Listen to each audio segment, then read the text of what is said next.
We're getting an early start this morning. We got our daily wrestling match with Facebook. And good morning. Here we go again. Let's keep the flame alight. Keep the flame alight, I guess. And move on to the next round here. So how are we going to do this? Couple of things come to mind. We're going to keep things broad. I think today we're also going to try to limit our color palette for a change. We are painting Ripley and Newt from Aliens. Looks like we're streaming. And I'm just going to share this over to my beloved portrait painters group. And let's nuke the place from orbit. Okay. How's this going to go? We're a little early today. We're going to stop a little early. We're going to look for a 7:45. I'm sorry, an 8:45 kickoff. And an 11:45 ETA. Okay, so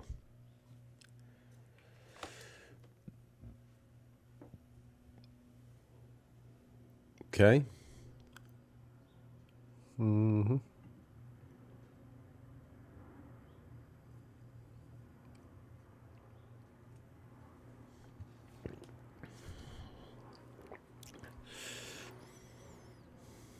Okay, we are filming. We are recording screen one. We're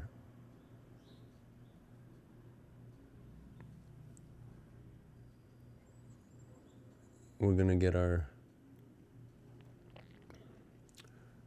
Julia G. First ever YouTube live chat. I want to say you win something, but we don't have much to give. We've been talking about getting a chat going on YouTube for weeks, and here you are, Julia. Congratulations, you're the first live chatter. How are you? Thanks for stopping in. Yeah, come on in. Maybe I'll have to get started at 6 a.m. to get all the time zones here. Great to see you. Thanks for your comments and for being a part of the fun. Always looking forward to hearing what everybody thinks about all this and talking about art and painting and all that. So the fact that you guys are interested in this is really the reason that I'm getting up and painting. It's been a long time, so I couldn't do this without you guys, and I wouldn't do it. So, and then, yeah, it's making me want to get back into the studio and do some bigger projects. So it's really inspiring to have you guys stopping in. Are you a painter, Julia? Usually I say for those who are on YouTube and aren't seeing the chat on Twitch, but now I can say for those of you on Twitch who aren't seeing the chat on YouTube, we got Julia G live, catching the live and chatting. I'm doing great. I have to get going in a few minutes, but we'll check back in when I'm back from the doctor's. Okay. Oh, Julia, thank you. again, you're the inspiration. So please, I can't believe that there's interest in what I'm doing. And now that I know that, it keeps me doing it. So have a great day. And you have artist friends. Awesome. Well, keep me posted, and I'll be trying to get in here for the arts are underappreciated. Do your thing. Outstanding. Thank you, Julia. Have a great day, and thanks for saying hi. Okay. That's a shot in the arm this morning. Let's get going. Let's get Ripley and Newt under control here, or at least get the aliens under control, and see what we can do here. We have our time lapse going on the look. Our chat rate is going through the roof, Julia. We've got 2 chats for some reason. Is there another person chatting? I've never even seen YouTube chat, so this is outstanding. We're blowing up here. Okay, is my mic is on. We're streaming. And we are psyched. Okay. All right, let's go. Let's get nuking. So, our time lapse, for a moment, I thought I was going to focus in on Newt and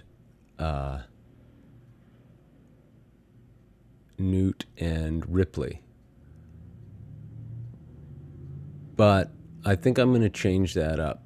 I think we're going to keep going with our big picture here. Things are looking good. I think we want to just get the big picture going. But today is going to be a special challenge type day. And the challenge is that we're going to paint oh, Faye Helmet in the house. What's up? How you doing? Coming in from not Greenwich Mean Time, but an hour later or earlier? Great, bud. What's going on? We're having an exciting chat morning already, so I couldn't be happier. Thanks for coming in. We are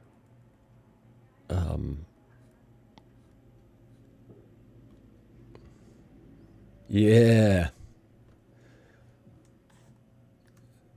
So as you can see, I'm not the most responsive with all my Discords and DMs and everything.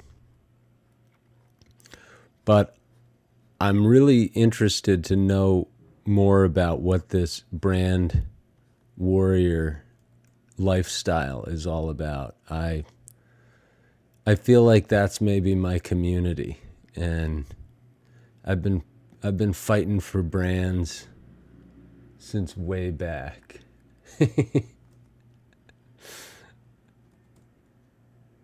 Maybe I should.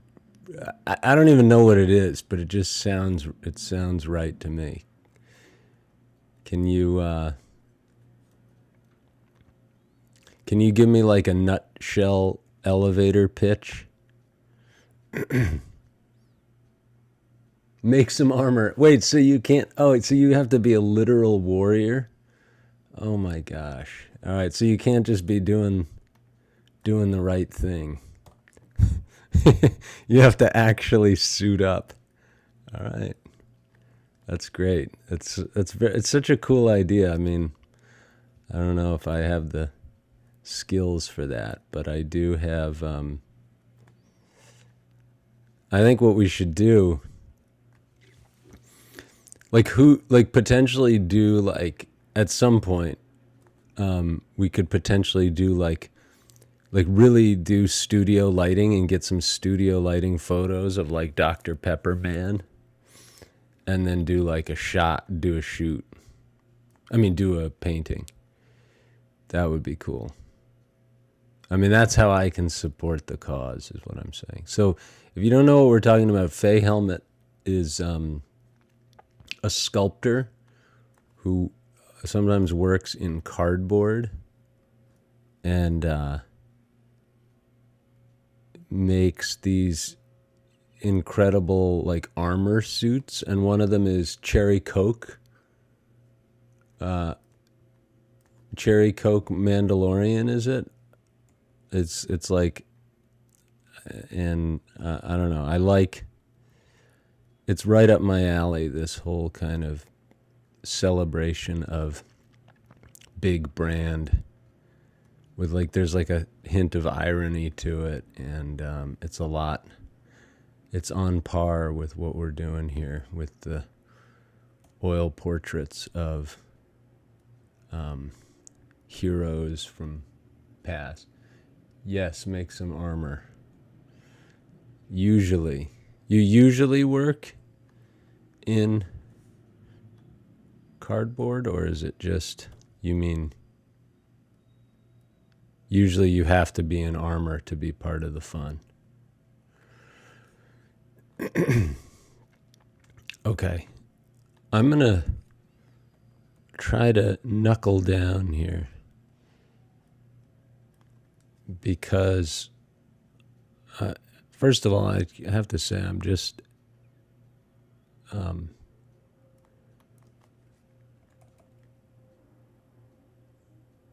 feeling it's a good morning so far. Zeldavania, this one is a little wild. Good luck with it. Zeldavania, we got so many problems with this one. Say more. Can you say more about what you're seeing as problematic?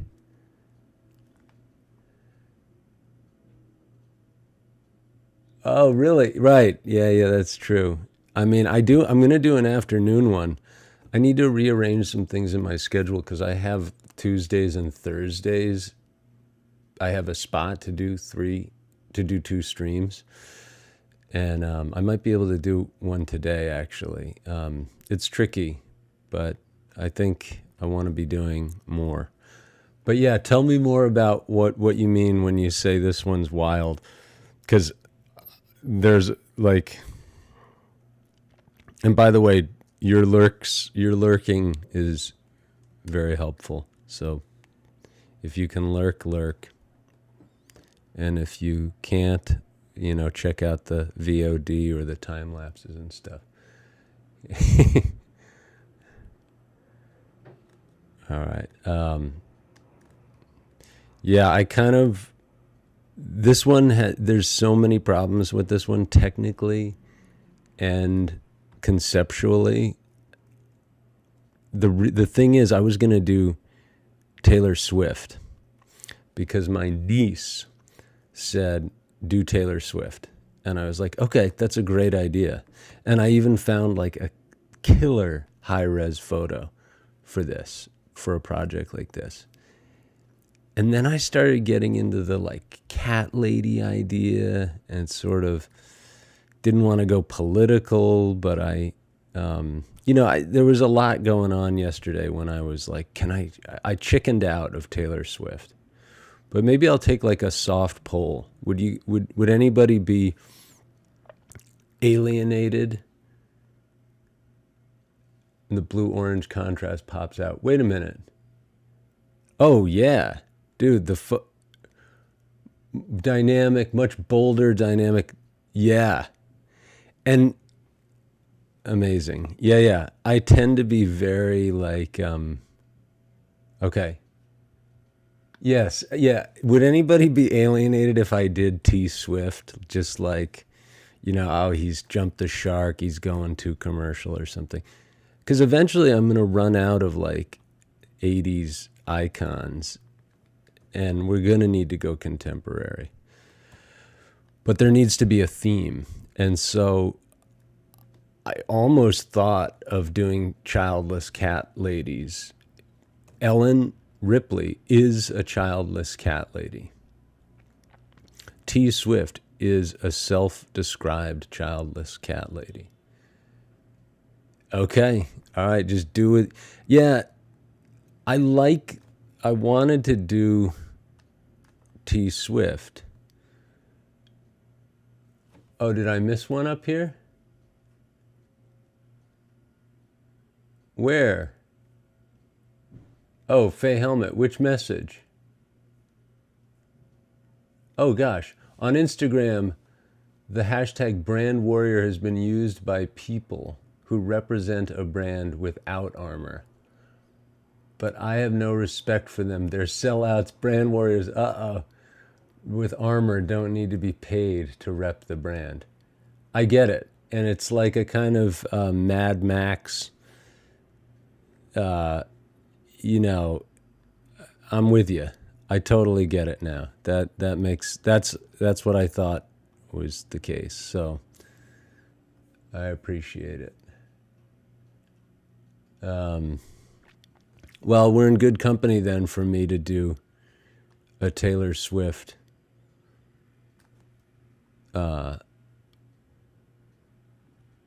portrait. I think we can do it. And I like the idea. I think what it's going to be is like portraits of women who have something in their arms and are like sort of kicking butt in their own way.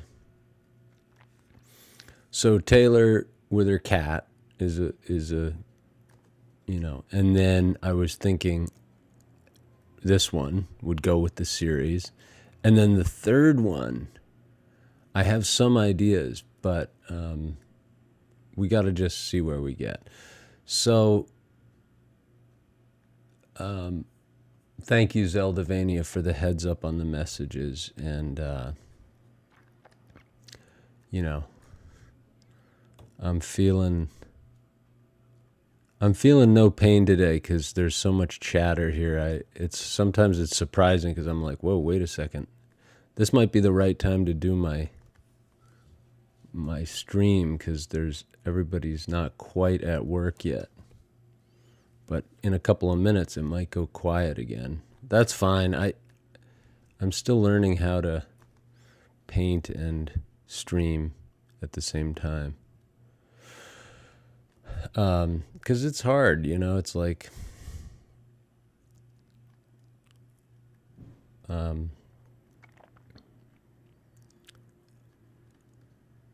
Faye Helmet says, I'm not super hyped for Taylor Swift, but I'm going to stay zipped about it and not make any issues because I like this stream, LOL. Amazing, Faye. Thank you. Yeah, I think Taylor Swift is like, you know, like it's not too far off from Cherry Coke or Diet Pepsi. I don't know. I mean, I think if we open the door to musicians, we're going to have it's going to take us a decade to get through all the musicians. Like we've got 80s icons. We've got Phil Collins. We've got, you know, people who are not even known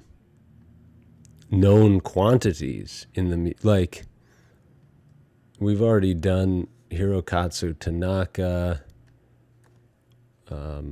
Anyway, like the music. If we open that music door, that's why I kind of want to do like pop culture phenomena as opposed to just musicians, and that's what Taylor Swift is. You know, like. I'm kind of with you. I get into some of the tunes, and then my biggest issue with Taylor Swift is that for whatever reason, the tunes are great for the first 5 playthroughs, and I can't get enough of them. Like, oh, dude, check this out, and she's awesome live and all this stuff. But then I find inevitably it's kind of like a cherry Coke high, where you're like, that was awesome, and then it's like, wait a minute, I can't drink 5 of these. Yeah, I think that's maybe the only issue that I have. But they're great, products. Like, it's just like slurping down a Coca-Cola. You can't have 12 of them. But so yeah, so I think we're on the same page, and maybe that's why, like, I feel like if I get out here with a Taylor Swift portrait, I'm not, I think you can never really, I don't want anybody to ever really know what it is or why it is that I'm doing these things. It's more about doing them, and if the images, it didn't click with me until now, the advantage you have digitally, you can sample the colors directly. You can. Oh, Zeldavania, totally what I want to discuss. So look at what happens. Can you see the dropper? Do you see the top half of the dropper changing? You'd think that this is every pixel would be the same color here, but look at how much it changes. So what I'm doing is I'm finding the basic color, but then I'm trying to get an average one that's going to be the right, like this would be too bright. This would be maybe too dark. And so you got to like hunt for, and it's a little like when you're mixing colors with oil, you're like,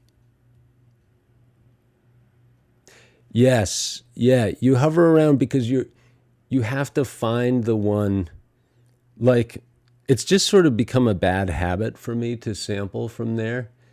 It's absolutely a double-edged sword. The armor expert is here to say more about that. It's a triple-edged sword. I get hooked on it, and it's not something that necessarily helps. Pixel art, yeah. So I think the real way to do this, if you ask me, the way to do it is to use your painting, like, and there's going to be reasons why. I mean, probably some of the reason why my paintings become too photographic is because I'm using that. If you're limited, like when you're mixing real oil paint in this, it takes a long time to get the color mixed. This is why, like, I think I should get sooner or later I'm going to get into the studio. I really think it's going to happen. I've got so many things that in life that are pulling me away right now from doing that. But I think it's just, here, look, see, subconsciously I'm just going in there. But like, look, we can use what we already have down. I'm glad you called that out, because today I said what I'm going to do is I'm only going to use colors from within my painting. And what that'll do, I believe it will strengthen it, because in fact, the more colors you have, like, part of painting is like being lazy and saying, I gotta like get something down here. And when you just get something down on the page, what ends up happening is it's necessarily like a simplification. This is for me. A lot of people probably mix colors until the cows come home and they're just like, I got the color exactly right. For me, I'm like, God, I just want to paint this thing. Like, would you tell me what the color is? So, but if you sample from your painting, then you're kind of forced into this simplification. And that's kind of what painting is all about, is simplifying images. If you look at Picasso, the way he paints or draws a bull, it's like this one line and it just says bull, even though it's like just a line. It has the energy of the bull. Same thing with color. If I go in and have access, it's almost a disadvantage to be able to choose colors, because then it becomes a crutch. And it's not even a really helpful crutch, because you then have to hover around, find the right color, bring it over to this side, and then things start looking too photographic. Whereas look what's happening already. If I only am allowed to take colors from here that I already know are down, then things become more unified as a painting. It's like everything's going to live within the same universe, as opposed to it just becoming a photo. So that's what inspired me when I saw this image. I was like, maybe I can make this look like one of those comic book covers, where it's not, I don't want it to look like a photo, even though I know I'm going to get trapped into it. I know it's going to happen, but here I am, desperate to go sample from the painting again. But yeah, that's one great thing about painting. See, there I go. I'm moving over. With pixel art, unless you're using gradients, the color dropper picks up the same color 100% of the time. Right. Yeah. It's so interesting how it relates to mixing colors. So here, one thing that I thought of as a traditional oil painter, I was like, why don't that seems really fair, throwing splotches down to guesstimate the details better. Something to compare to locally. Yeah. And if the local range of colors is simpler, because you're just too lazy to find that exact whatever, and you end up being more free to just paint. It's like you're giving yourself more boundaries within which to work, and then you kind of can sail a bit better. But here's one thing, speaking of boundaries, that I wanted to do. I don't know if I've said this on the channel before, but I know I've said it on the channel, but I don't know if you guys were here. But what I do with oil paint is I have 3 colors. I have white, which is usually a lead white. I have white, lead white, ivory black, which is no longer ivory. It's like a bone. I think it's a cow bone, black. And then yellow ochre, which is just a clay from France. And then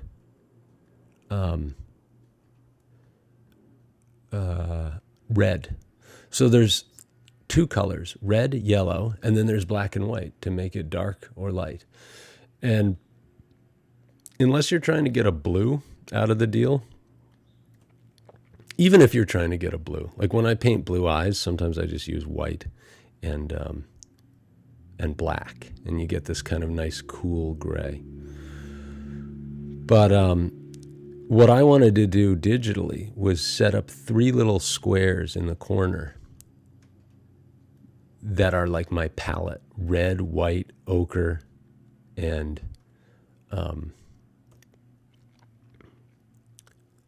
black. Oh, there I go. Look, do I want to do that? Yes, I actually do want that. See what I mean? See this gray? It's a gray. It's not a white. And then I just screwed it up. But See, that's definitely, I got the wrong color. Let's try this one.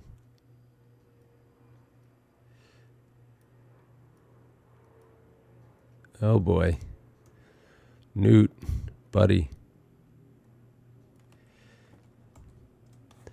Eyes are hard, right?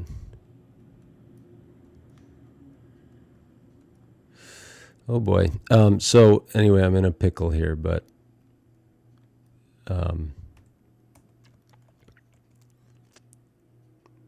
nice. So back to what I'm sort of trying to choke this concept out here. I don't want to waste a lot of time while I'm doing the time lapse, but theoretically what you could do is have the blue reflection on the hair looks good. Oh yeah. For Newt. I mean, there's the colors in this is nothing like you would ever get in a studio painting under natural light, and that's sort of one of the things that attracted me to it. Here's an example. So look at their, see, we got our, what is this? Oh yeah, there it is. Okay, see? We've got our, we're really going to zoom in tight here. Hit our darkest darks. Oh boy.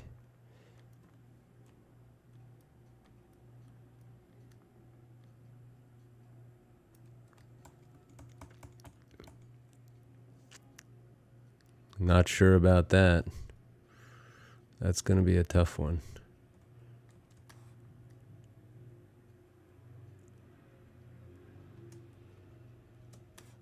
Look at those teeth. Okay. You guys are going to get me working in ways that I hadn't expected to. I also got other feedback about the tracing, you know, like, and that's why I did LeVar without any underdrawing, because I wanted to see, like, what happens if I try and do this as though I'm painting from life. Because I know people are going to be like, dude, you're tracing, you can't draw. Well, I'm not really great at drawing. That's why I don't want to waste everybody's time, but I can draw. I learned how to draw before I learned how to paint. And that's usually what you're supposed to do. But I'm getting into the... Okay. Let's just do something here. You see me reaching over for the... Let's get the highlights here.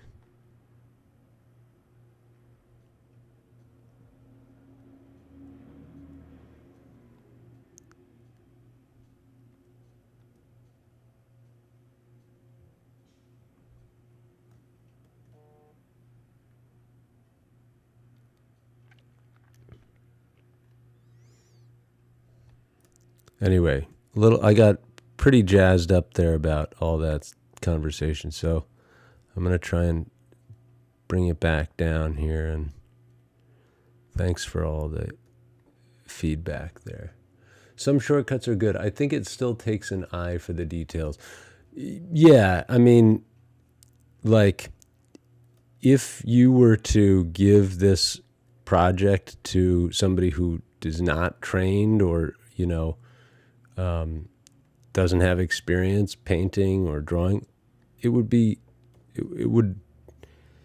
certainly be different, and it might be better in a way for some, but for what I'm trying to do, I'm trying to make it look relatively like the reference image. And part of what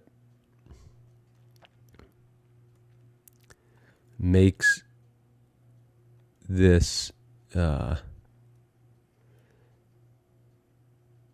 there's something very freeing about working from, by the way, the head on this one is just like tiny. So I could zoom in, but it's not going to help me because it's going to get in. You're going to get into pixel world, and that's where Faye Helmet's expertise comes in. But look, Faye, correct me if I'm wrong, but if I wanted to, I could go find the exact pixel coordinates on the photo and subtract 1080 pixels from that and get the X value for the one on the right. I could do this pixel by pixel, and people would say, I would even say, what's the point of that? But some people say, what's the point of painting a photo? What's the point of photorealism? Yeah, I don't know. Is it fun? For me, it wouldn't be fun to go get to do this in a mathematical way. For me, I want to get it accurate, but I want to do it with my own hand because that's satisfying. But if you are a Lego master builder and you want to do a portrait of, Taylor Swift made out of Legos, you take the photo, you ask the computer where those things live, where are the brown bricks, where are the white bricks, and it'll tell you those coordinates. And then all it takes, people who do Lego art are not determining where those pixels go. They're told that by the computer. I'm not knocking it. I think it's cool. It's probably super satisfying to do paint by numbers with Legos. But I'm just saying, where does your,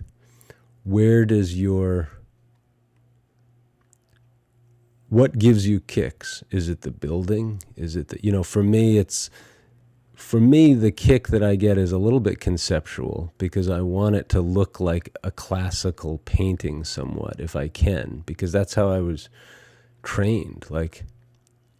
I studied in a classical tradition, and I like the idea of applying that training to unexpected subject matter.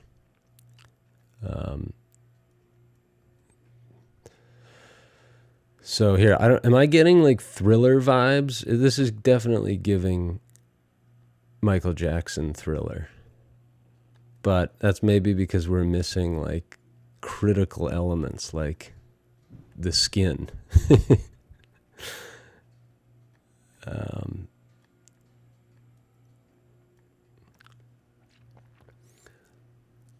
Yeah, I mean, so it takes an eye for details. It takes the desire. For me, it took training. I'd love to show some of my paintings from when I was 18. I have one or two of them still around. And when I was 17 in high school, before I actually studied at an atelier with a teacher, I didn't really know how to see. I just was okay, I basically know that this is where the nose goes, but I didn't know how to turn forms. That came from training in an atelier. And so before I was able to do that, I was really just throwing stuff at the wall. And I never had a teacher saying, oh, that's good, but, do this, do that. That all came with an atelier training. In other words, when a teacher looks at your work and says, the nose is too big, here, where's the top of the highlight on the chin? Let's just, I'm grabbing stuff from down there. Let's just try and, here's a little, let me just get into this passage and show an example. So you basically plot where your highlight is?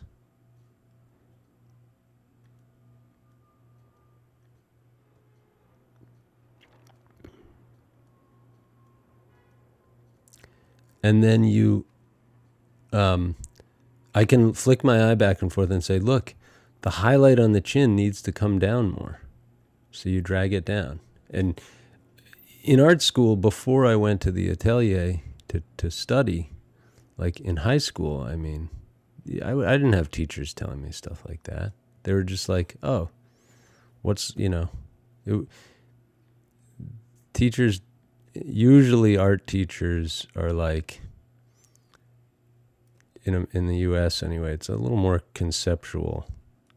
That's changing where,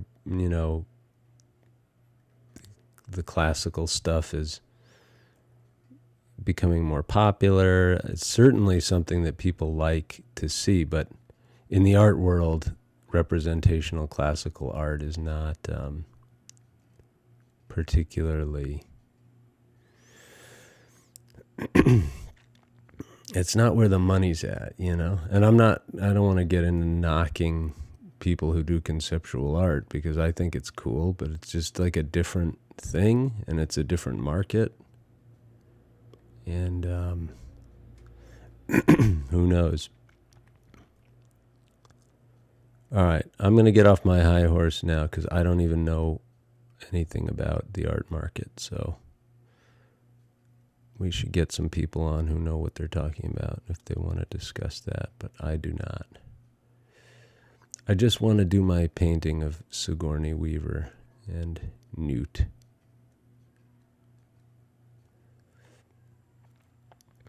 Who was on here? It was Ariandel Art. We were talking about painting.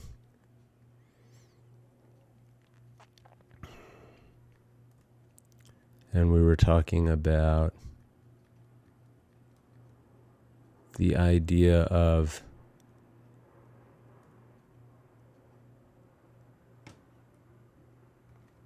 so you got to remember where that little flick of highlight was.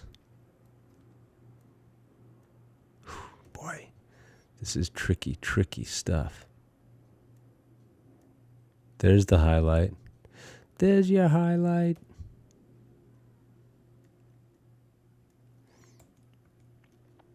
Sometimes it's about making accidents the way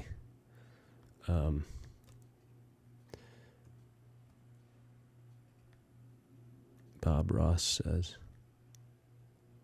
Happy accident. So we're mushing stuff around.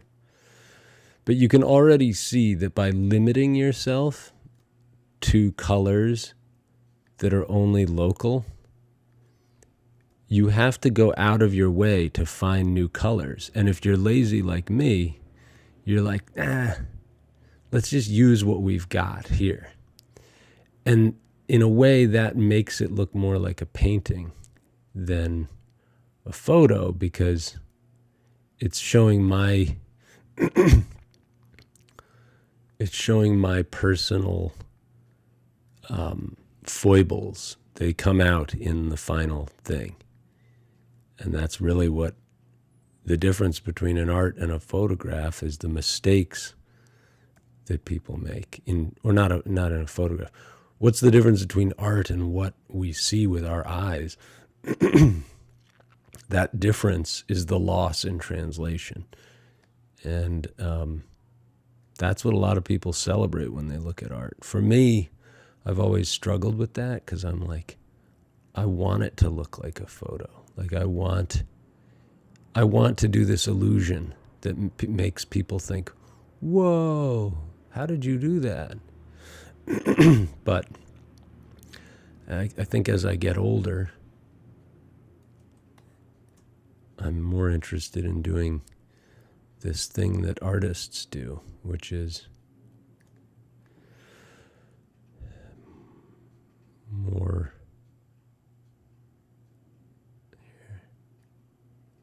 It's less photographic. It's more like a dance kind of thing. All right. A lot of yapping today.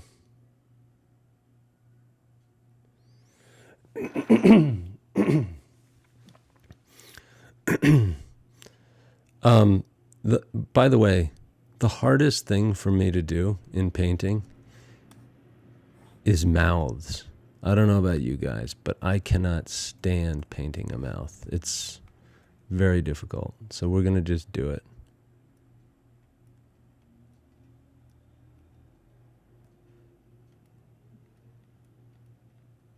And just try and suffer through.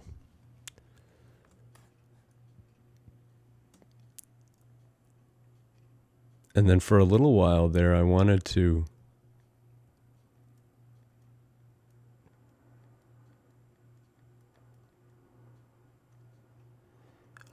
actually see this. You can start to blend and blur better. All right. Let's do something else because our time lapse. Excuse me. Gosh, this whatever's in my throat. We got to get rid of this. I don't know what this is. Hang on. Sorry, I think I got allergies.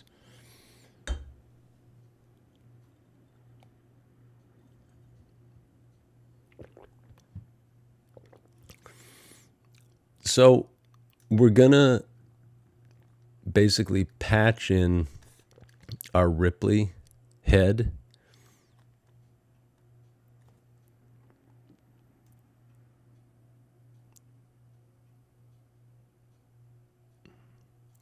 We're going to find a highlight. Like, look at this. What if the highlight is something like this? The highlight on the lip.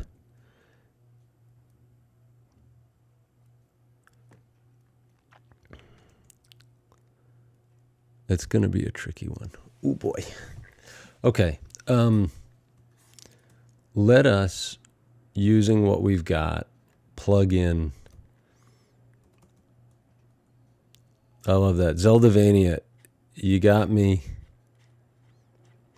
You got me. You're pushing me today, which I appreciate. You know, a lot of it's about discipline, but it's also about going out of your comfort zone. So what if I took something like this?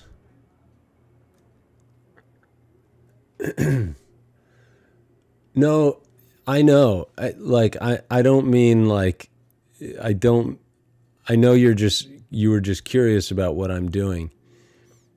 But I've known all along that like the things that I do with digital art can potentially be like, I will always take the path of least resistance. And sometimes that is not good, you know, like, in other words, the easiest street to take will be the one I take. And that's not what I want to do, really. I want to grow as a painter and not just say, so, but it's a fine line because yes, you do want to use the tools that you have. And in no way did I mean to say that I felt you were saying, oh, this is easy for you to, if you do this. It just reminded me that it is often the easy street. And that's not the most beneficial street. Like, so a bit of both is what you really need to do. And you can see already when I'm able to grab colors from the photo, then all I'm thinking about is shapes. But the real key to painting is being able to see colors and shapes at the same time. So, and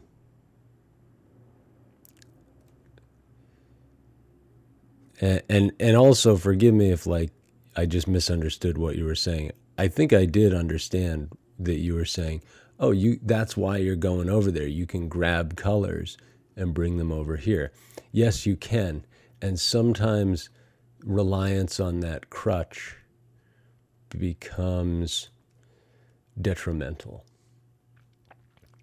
No wrong way to art unless it's AI, in which case it's already done for you. Okay, let's talk AI. The other day I thought to myself,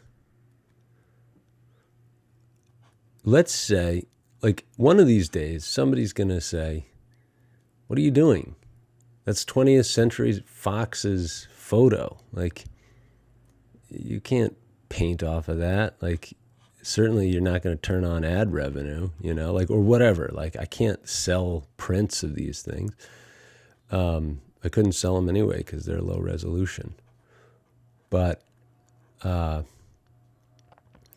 someday, hopefully, 20th Century Fox or similar will say, cease and desist. You know, that's a pipe dream, but until that day, oh no. Best viewers, I don't know what to do with that. You use the sword button? Do you click the sword thing? Okay. Thanks, dude. Huh? Chat pause due to scroll. Oh, let's pin it to the top of our chat. Damn.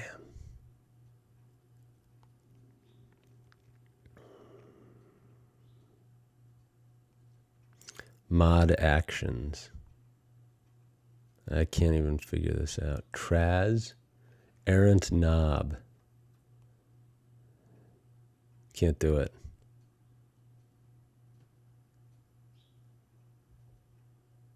Errant knob. Ban.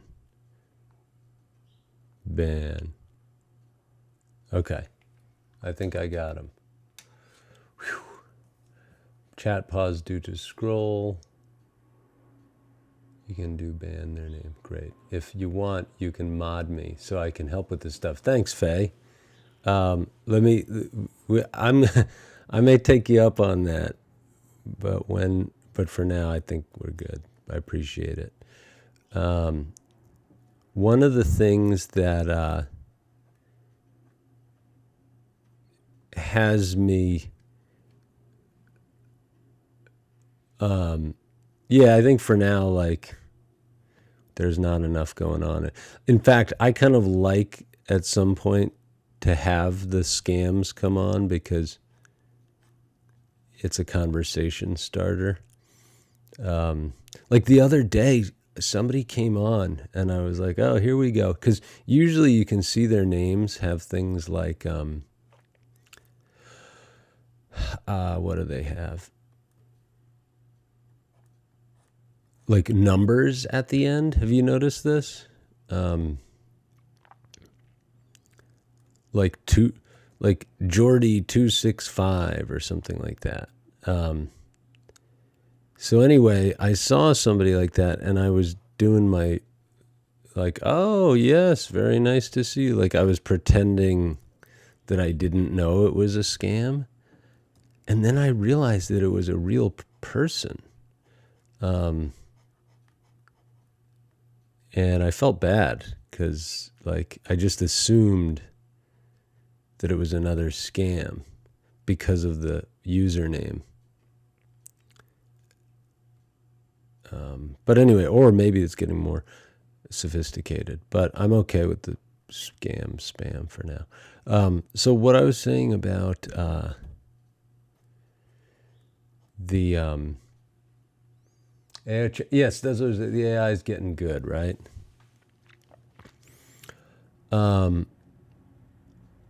So AI art, if I wanted to get a reference photo, first of all, right now, AI photos are terrible. They look like, they don't look like people. They don't look like photos. They look like, I don't know what. You can still tell. But if and when a day comes where I can say, make me a high-res photo of Ripley and Newt, but put it in chiaroscuro, okay? Good enough, TM. Make me a high-res photo of Ripley and Newt.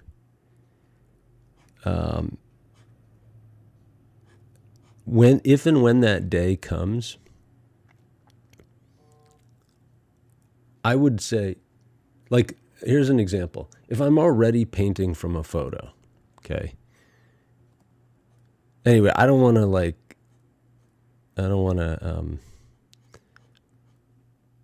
release my trade secrets, but I think you get what I'm getting at. Like, if I'm already painting from a photo, can I just get AI to make that photo more interesting and more like I want it to be, and then paint from that? You know, it's like AI can never really paint. AI can make digital art, but at least from what I've seen so far, it doesn't look like anything. It doesn't have the same power. Like it's a little like Taylor Swift. When I first started looking at AI art, I bought the account and I was like generating photos and like, whoa, like let's do a Jerry Garcia He-Man figure. And then it just started it just became the same thing. It was like, okay, I know what that is now. It was a little like listening to a Taylor Swift song 20 times in a row. So that's just me, but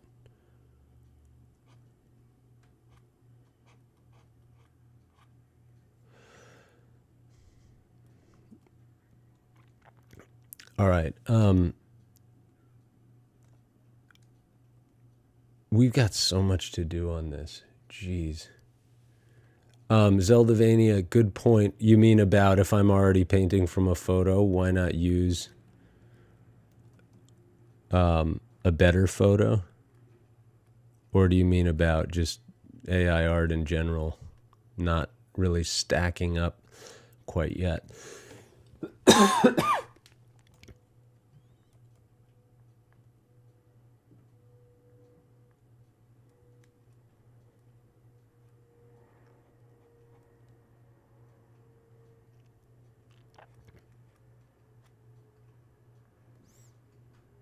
It all follows the same kind of patterns it's been fed. The AI part, yeah. Yes. Yeah, there's so many problems with AI because it's a lot like, I don't know whether this is true of like the printing press, but it just sort of ideas, people sort of think, well, that's already done. No new ideas have to happen. Like it could usher in like a pretty scary dark age. AI is like asking a random person to do something for you without any prior experience and then patiently going over everything they got wrong. Asking a random person to do it and then patiently going over the... Oh, you have to go over and get everything they got right. Yeah. Yeah, it depends on like what context. Like, yeah, it could be a time waster, a time saver. Like, I've used AI to write captions for like streams. You know, like come up with a bunch of hashtags, and they did a good job. Like, I liked the hashtags they came up with. Because I just don't want to sit there coming up with hashtags. I could do it. But then eventually what'll happen if nobody comes up with hashtags on their own? I mean, these are the obvious questions, but okay. So see here, we're getting our...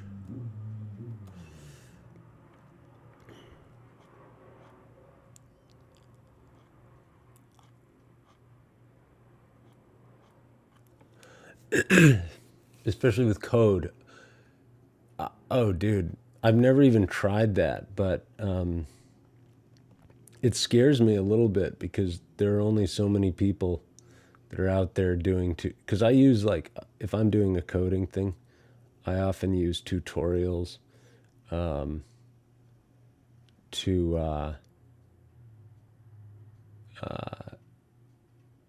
learn things. Zeldavanius is a big flaw,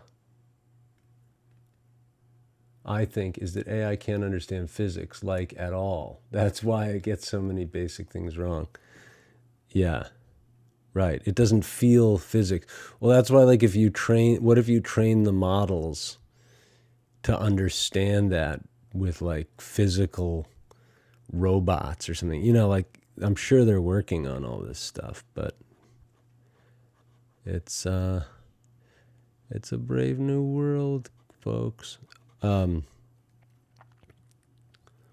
thing I'm noticing, by the way, well, I don't know. I just think it gets better. It's certainly getting better. It's getting to a point where I'm getting tricked a little bit, and that's I like to think that I can spot the difference, but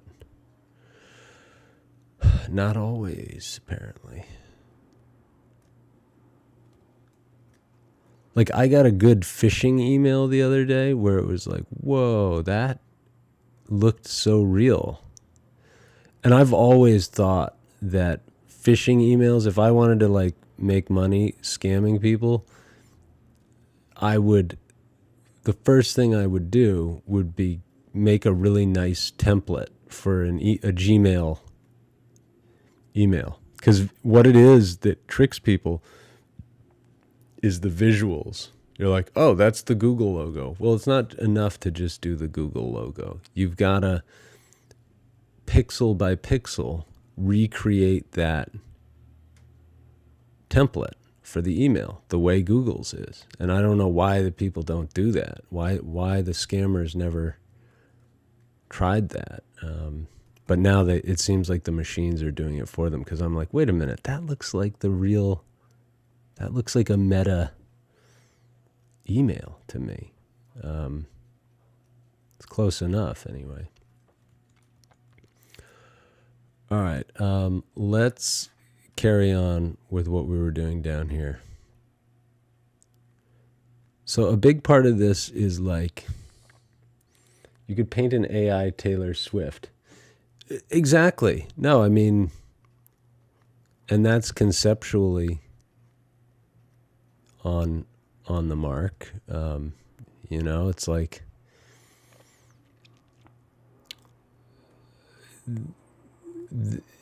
totally. And even those AI Taylor Swifts, like, for some reason when you ask it to do a photo, it imbues it with this, like, I don't know,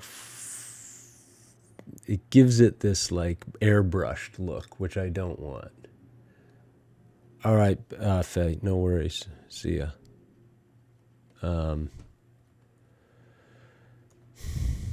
Okay. So see, when I'm grabbing from here, I only have 3 basic colors to choose from. Darkest darks. Okay. And normally what I might do is waste a bunch of time going over to the image and finding the lightest light and the darkest dark. But now I'm saying to myself, no, don't do that. Stay here and just get it as right as you can. If it's wrong, it's okay.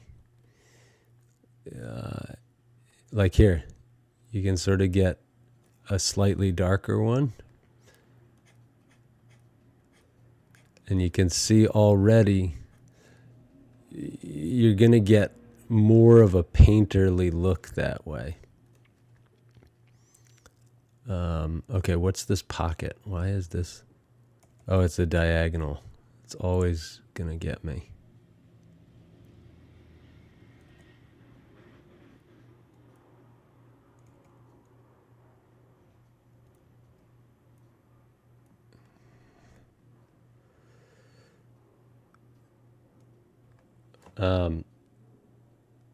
One thing I'm noticing is that back to this bot question and the bots and the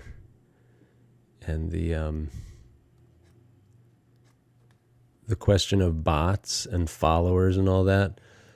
I have had a few followers who are clearly bots on my Twitch channel, and they've stuck around. Like, they're definitely like scammers, but they're like still following. But then recently I've seen followers drop off. I was wondering if there's any way to know who is no longer following, because I'd be curious to know statistically, are people who followed me when I was just doing Legend of Zelda, are they now like, this guy's like painting, he jumped the shark, he's painting Ellen Ripley, and I don't have any interest in that? Or is it like bots who are like, my account got canceled or something? You know what I mean? Like, is there any way to find out who's stopped following you? I don't want to sound like I'm like some kind of a stalker, but I am curious, like, if that might help my streams a bit, or like help me understand how it all works. Just something to mull over. I think in the last few days I've lost a few followers, so I'm wondering, maybe they just don't, maybe is that like is that my content, or is that like they signed up thinking it was one thing and now it's not? Or is it just that they're bots in the first place?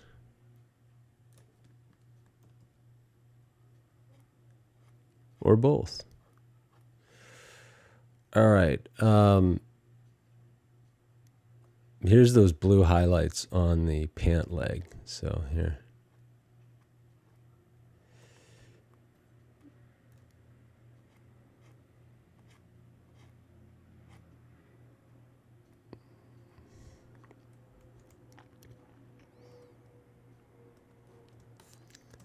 Let's go with another blue highlight over here.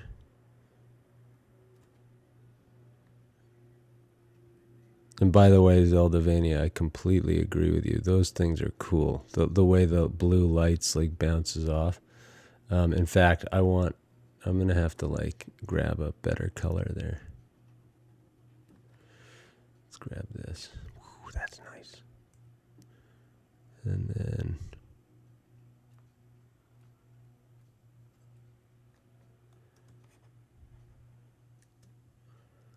okay, that's a good one.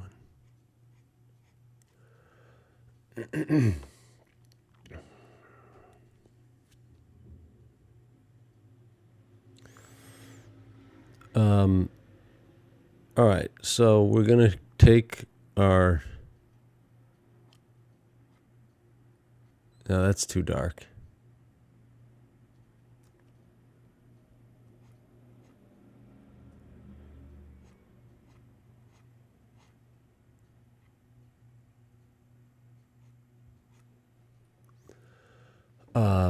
Hang on a sec.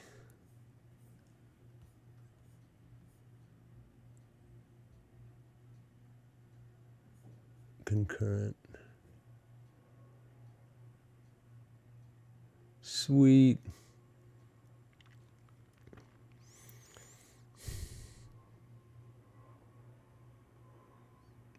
Everything is awesome.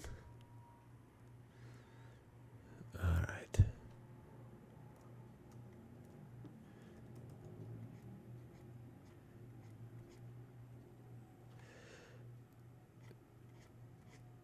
Yeah, you still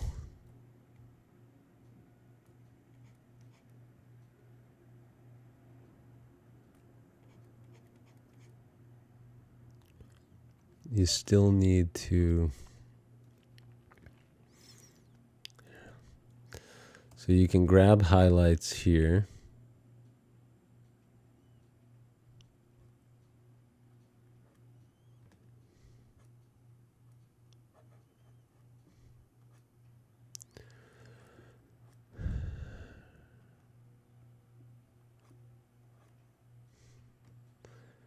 find highlights over here.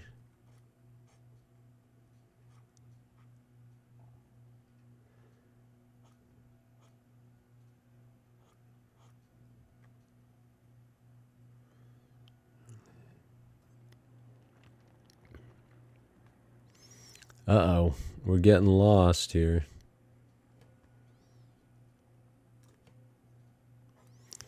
But yeah, having this kind of local stable of colors from which to choose limits you. And then I believe in a good way. Let's see how it works. Find this a little dark. Because then I can kind of speak more about it as it develops and compare it to previous ones.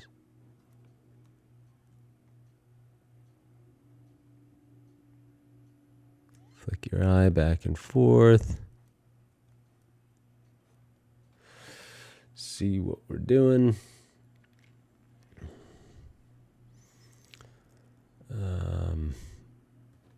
Okay, here's a nice dark. So what we do is we find it, pull it across,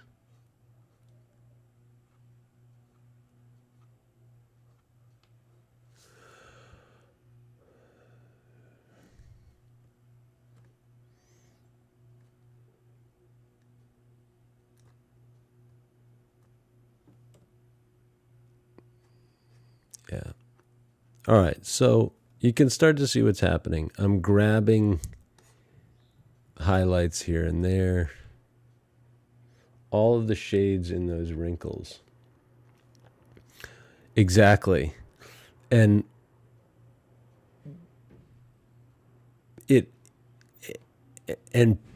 so by limiting my palette, essentially only allowing myself colors that I've already put down or which I am forced to mix, it makes things happen more quickly. I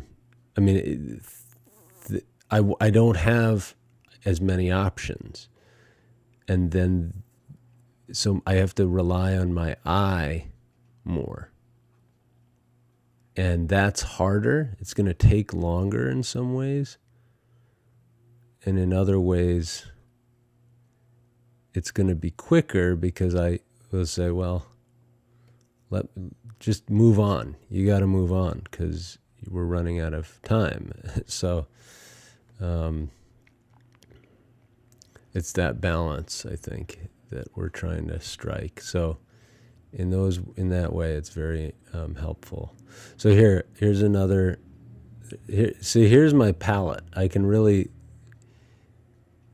use the gradient there. That's kind of one thing that would be cool, would be to have a gradient palette going on. But anyway, these are all things that I need to figure out on my own. So here's one. There's a highlight. There's one. And you could just BS your way through it and say, oh, chick, you know. You could just make up what the patterns are. But I want it to be somewhat of a fusion between photographic reality and my path of least resistance mentality. If that makes any sense. So here, so we could see there's a dark here. Comes on through here. Grab, this is the lighter light, but not too much lighter light. It's not, it ends there. And that's the end of the discussion for me. It's like, I'm not going to go back and, the comic book feel sounds cool. Yeah,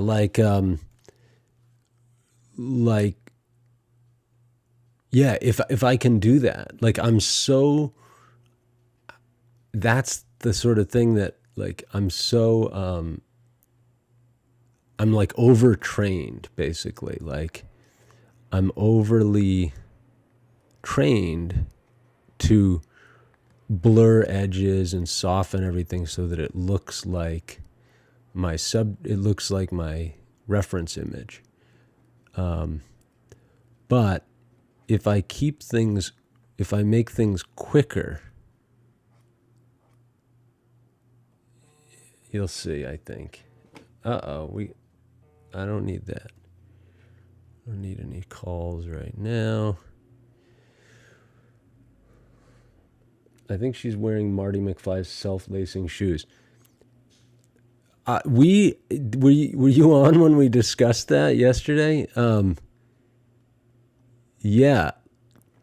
I was wondering, this photo comes from a Time magazine article from about 6. So yeah, the photograph comes from a Time magazine article, I believe, from like 10 years ago, when Reebok reissued these shoes. And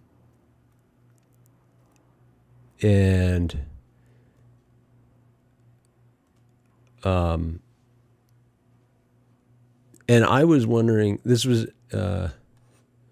I was wondering if obviously there's product placement going on, and I wonder if Reebok got the idea from Nike, because this movie's in 1986 or 7. I think it's 86. And Back to the Future 2 had the self-lacing shoes. Is that correct? And that would have been 80, around the same year. I don't know exactly when. But I was just kind of curious if anybody could surmise whether it was, was Nike doing that to like, oh, that's cool. Reebok's got a product placement in like a futuristic movie. So anyway, I haven't done any research on it, but look, see, already you could see the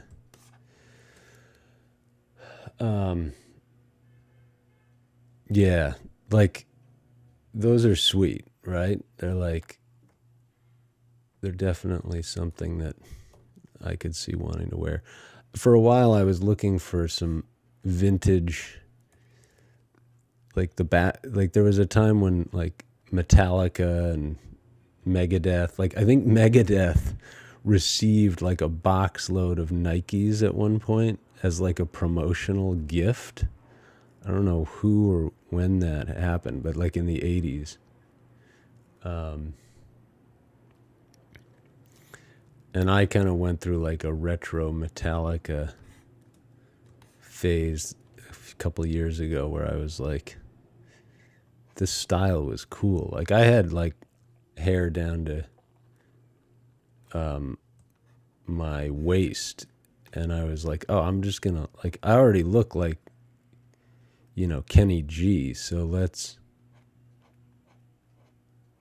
spice it up with some like rad basketball Nikes from the 1980s, the way those like speed metal guys like Slayer, and they would all wear Nikes for some reason, basketball short shoes. So but I think it's a similar kind of like product promotion vibe. For some reason I think when I cut my hair, I was like, these shoes look ridiculous. They already looked ridiculous, but at least I could sort of pull it off by saying like, oh, I'm just like it's part of a costume. But then with the short hair, it was like, it didn't work. All right, let's see here. We're going to pop in these darks. Got a 1 p.m. call, so I'm going to be doing Did I just grab? Yeah, I just grabbed from the photo. I got nervous. There.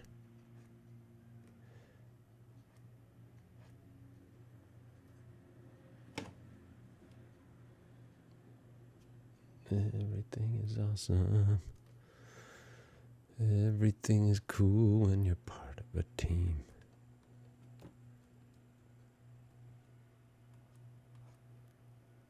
Nope, too dark. Too light. Just right. Where's that Goldilocks zone?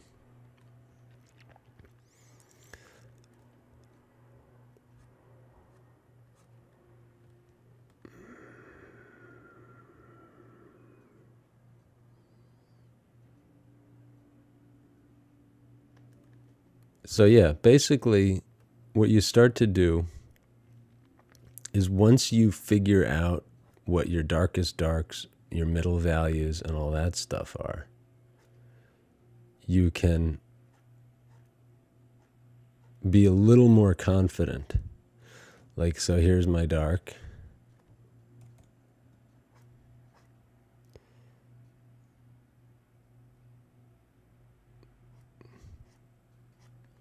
Something like that.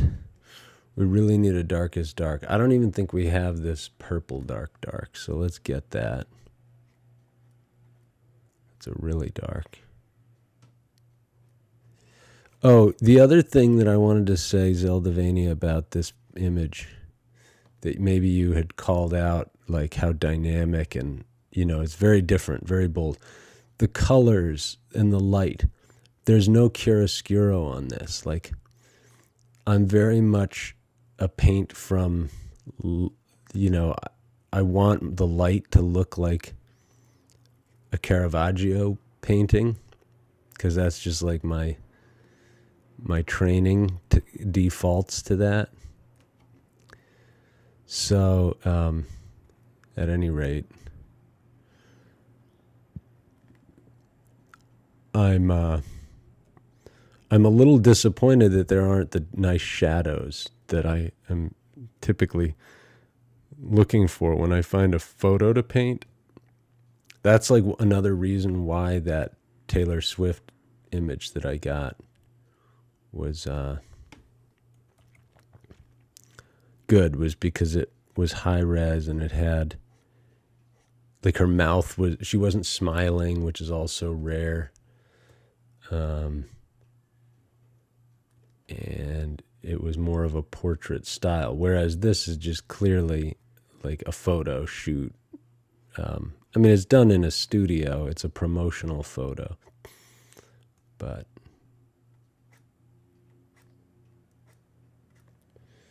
I was looking at your work. There's definitely a bunch of chiaroscuro portraits. Yeah, that's all I really want to do, in part because it simplifies everything. But it's also like the way I was taught. It's dark, you know. I mean, it's like it's definitely got a vibe to it that I like. And I didn't even know I liked it, you know, until I went to art school and I had a teacher who was like, look at this. Like, this is how it's been done since the 17th century, you know, and this is the way it is. And I bought it for sure. Like, it's not like it wasn't,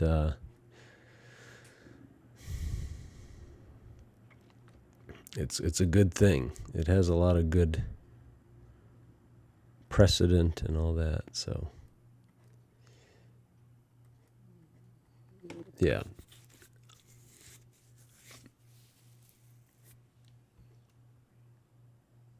And you lose things in the shadows, so you don't have to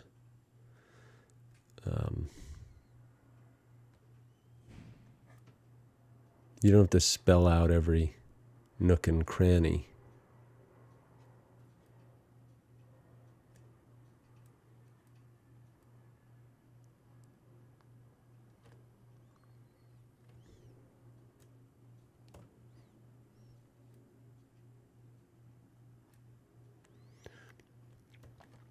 All right, let's get some shadow edge here.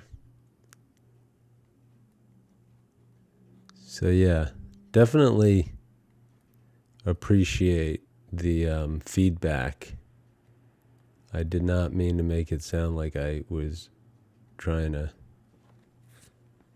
do anything. I was about to ask, is there a strong reason besides stylization that makes it so enjoyed by trained artists? Yeah, so stylization, tradition, all of that. But another reason for it is that traditionally, if you're painting in a studio, you would typically have a north-facing window. In other words, like this window faces north, but it's not. There's no reason for it to face north, particularly other than that I'm not going to get blasts of sunlight coming into the studio into my office, which I prefer. I don't want direct sunlight coming in here because then it's glare off your computer and all that. But if you're painting someone or something from life and you're in a studio that faces north in the northern hemisphere, you're never going to see the sun come through your window.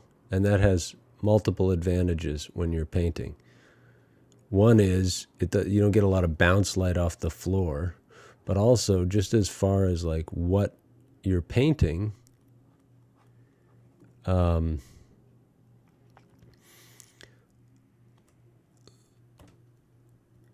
let's say you're painting a cube or a sphere, which essentially you are when you're painting a human head. It's like a geometric shape. So when you have north light, the shadows on that sphere or cube will stay the same because you don't have a ball of sun coming through your studio window. It's just diffuse. The window faces out onto a sky without a light bulb in it. And so the light source is only that square window. And so the light that's coming into the studio is just one directional. You'll see my face is lit the same way because there's one window up here. Although if I were to, you might see the difference. See, the computer screen. Let's see, does it work? I'm on a delay, so I'm trying to see. See, the computer screen provides fill light, but the basic shadow pattern on the side of my head is being lit by the window outside. There's never going to be a sunlight bulb in that window in the daytime, so I can rest assured.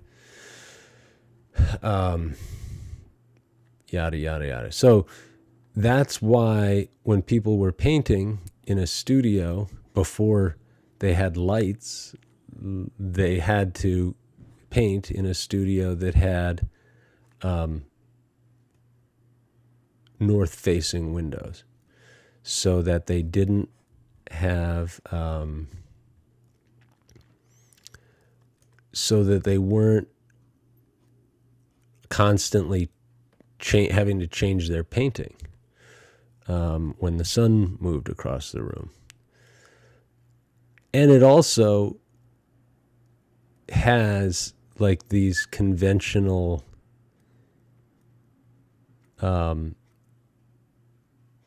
it is a bit easier because the light stays the same. You're not having to chase it around like you do when you're painting like landscape paintings.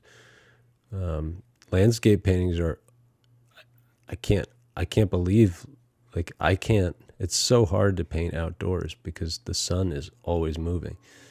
There's nothing you can really do about it. That's why I hide in the studio for sure. And hiding on a digital thing is even more controlled because the lights don't ever change. But yeah, as far as like aesthetics and why is chiaroscuro a thing? It's really because when you have a light coming down from one side, like on this painting, the only place where you see the forms are under the jawline and in the nooks of the pants here. You see what I mean? And the whole thing is being backlit. Like, it's the lighting on this is crazy. And so it's going to be hard. It's going to take me a long time. It's a little like the Bob Ross one in that it's studio lit and it's lit. So anyway, long answer in a vacuum here, but it's a good observation that it's a thing that artists do. But yeah, so like chiaroscuro light, you can see how the form turns when you're lit that way. I think at one point I'd like to, before I get into the studio, I think I'm going to at least I'm going to do a painting of an object at my desk here and make the canvas be Photoshop. It's too hard to explain right now, but it'll help to show how working with natural light is different from when you're working. Gosh, this is even harder than I thought.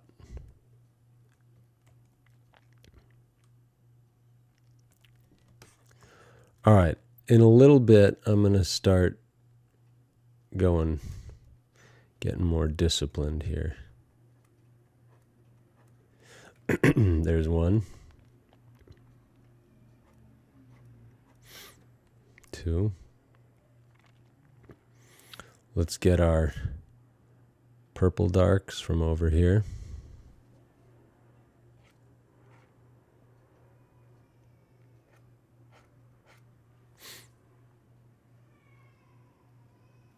Yeah. Yeah, it's definitely that. They're like khaki pants that are all probably getting lit up by, I don't know. It's a weird color pattern, and then the way it blasts against the lighting on the ground. There's lots of colors going on here. I like them. I had trouble finding the right thumbnail image for my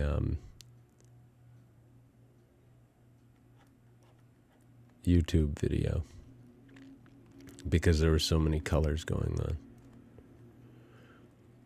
Here we go.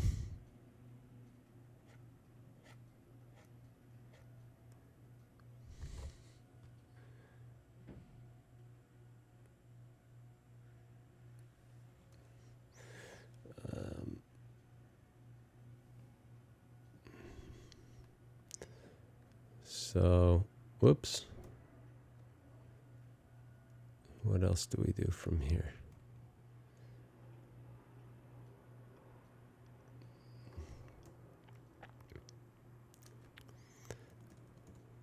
Limiting myself is definitely going to be a factor. You're going to start seeing things change in the way these come out. I think it's time. It is time.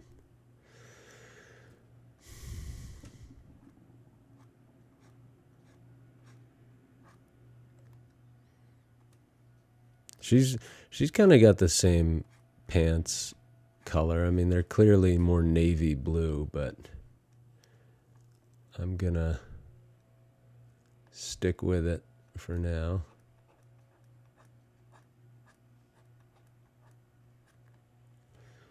Too much of that.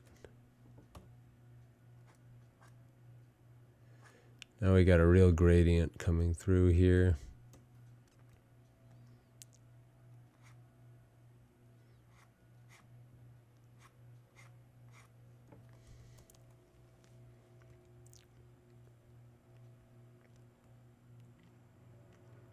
What's interesting about the canvas color being gray is that you almost don't need to paint the pants, at least from a color standpoint.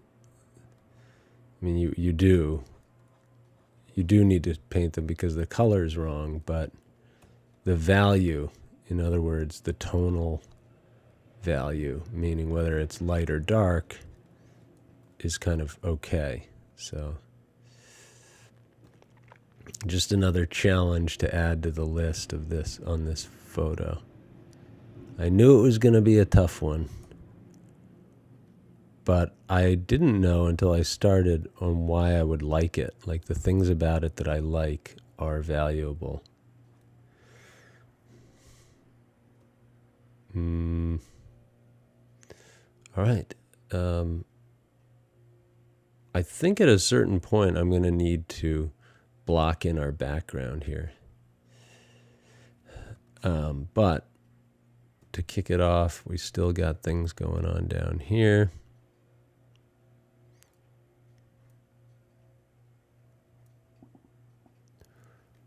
Rumble, rumble.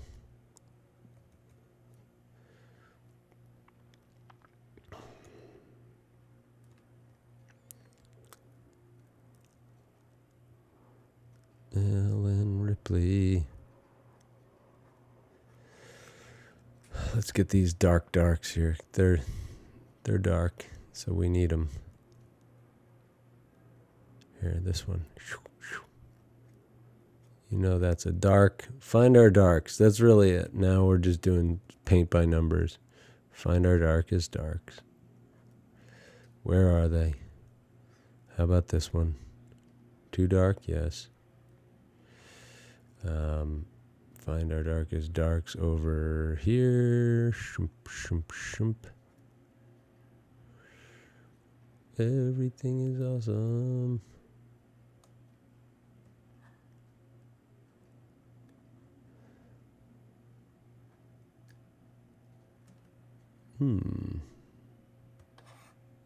Any more darks? That's usually what you can do to mitigate the pain of having a limited palette. Is you look around for darks and you plug them in where you see them. So like there, you already got the ones there.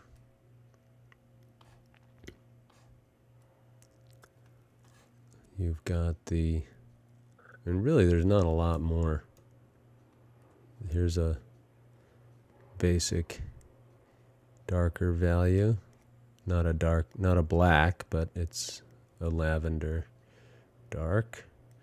And then get our highlights, we can start to, I think, as I've complained on this program many times, I am not good at painting stuff that's not a face. So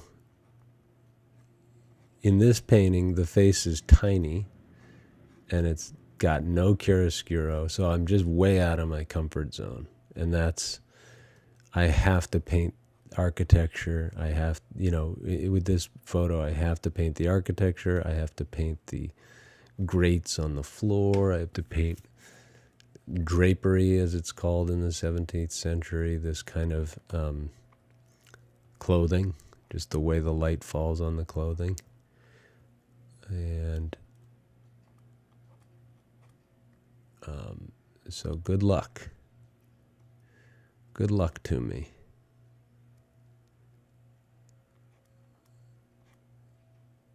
Okay, this is going to peel.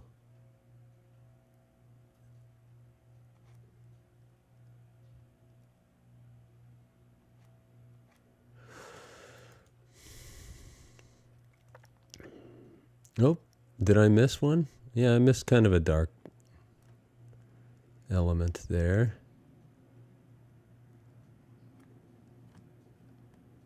Like in the zipper. Zippity zap. I know, zippy zap. Whoops.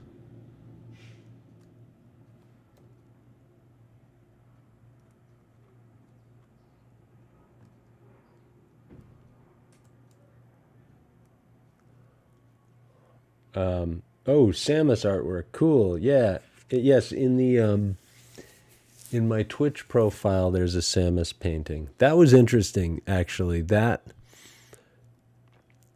was what really kicked this whole thing off. Actually, was a idea that I had for a project, which was going to be get somebody who has like the real deal Samus suit and bring them into my studio, photograph them kind of after a long day's work in a chiaroscuro thing. And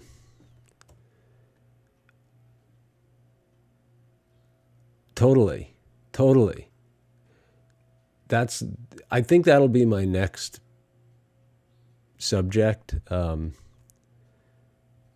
You know, and that's like, Samus doesn't have a cat, but I feel like the bridge between Ripley and Samus, or no, the bridge between Ripley and Taylor Swift.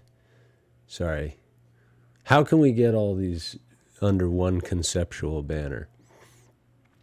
Because we need a third portrait in this series. If it's Samus, Ripley, and who else? Zelda? We don't really have any great cosplay Zelda icons out there. I don't like who could the third be?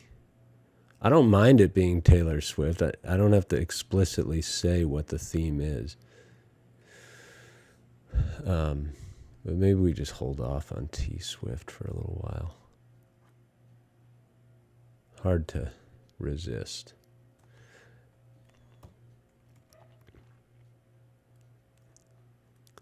But yeah, Samus is a big one. So what that is one of the great Samus cosplayers 3D printed that suit and is wearing it and had some decent photos. I actually asked her if she would be open to coming into the studio. She said, you know, I think probably it's a tough sell when you don't know the person. Just like, come in, you know, I don't know what the cost of something like that, a photo shoot, would be. But I was in touch with her, and we'll see if that's something that ends up being a project. But I think it was I forget when it was. It might have been COVID when I started doing a very simple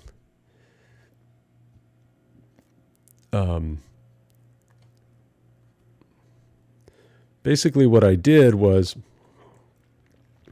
I found the best high-res photo of that lady with her Insano Samus suit.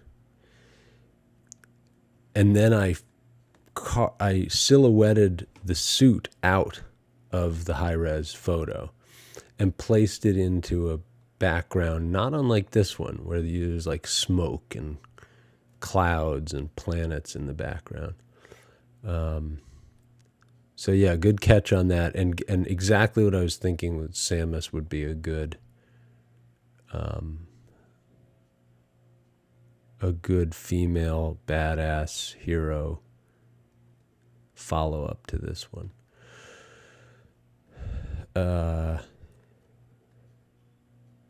But who else? You know, like who else is in this sci-fi realm that I don't know about? Totally. Yes. And you know what? I have been thinking about doing astronaut portraits, and here's why. For one thing, I love astronauts. Like, I'm super into that, the lore and what they're all about and how badass that is. But the other thing is that they have high-res photos because NASA took all these government, public domain, which are now public domain photos. So anyway, there are high-res photos to work from. They're studio shot. Often they've got like a little picture of the space shuttle next to him. So thank you for that. I think that's the way to go. Barring some other sci-fi like icon, I think that's the way to go. Like a Sally Ride, or not a Sally Ride, but like, I don't want to do Krista McAuliffe because that kind of inspire, it's like a little, yeah, it could be a good one. I don't know why not. There's something feels wrong about doing the Challenger crew.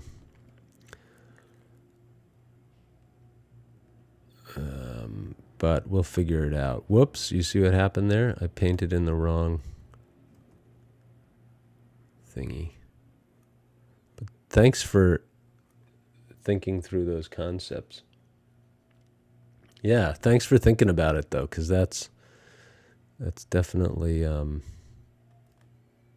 it's on my mind. I have time though, because I think we should do Samus next.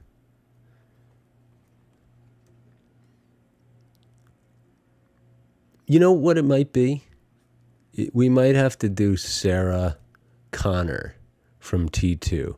And then we've got like a 90s retro feel. And then we can do an astronaut series later. Because basically it'll all be gun-toting sci-fi heroines. How about that? Yes, perfect. So that'll be that. Yes. And I don't know if I said it just now, but there's the 90s retro thing that everybody loves. And you could do like for the time lapse, it could be like the You Could Be Mine by Guns N' Roses.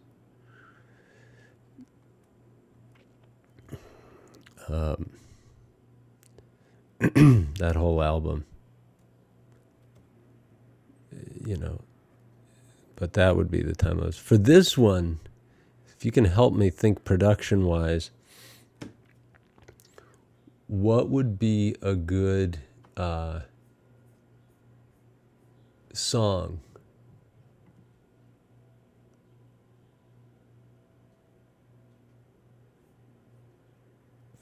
I mean, it's probably going to be hard to find recognizable. By the way, I'm going to find a recognizable track from the Aliens soundtrack, but I don't know. What do you think?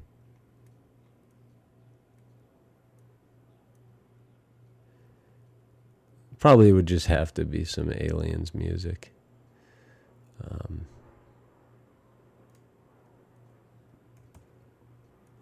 Tiny brushes on this one. It's really tricky.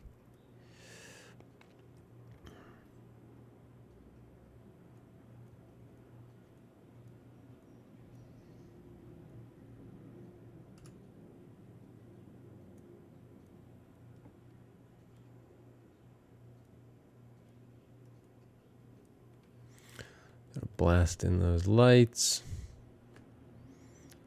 Find our blue. We don't really have the blue highlights yet, so I'm letting myself off the hook there.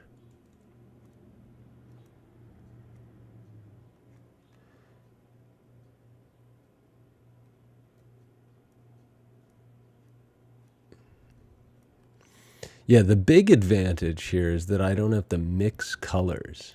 I mean, that's huge. Like, mixing colors is time consuming.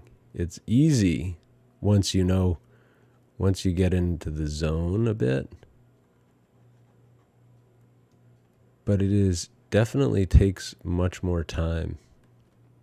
So the efficiency factor is undeniable here. And then you don't have to wash your brushes, which is also my worst nightmare. There was a time when I was just putting my brushes in the fridge between sessions because that way they don't dry up. There are a number of ways to do this, but One of them is put them in the freezer, put them in the fridge. As long as you use them the next day. All right, here we go. Find a little chop of the highlight there.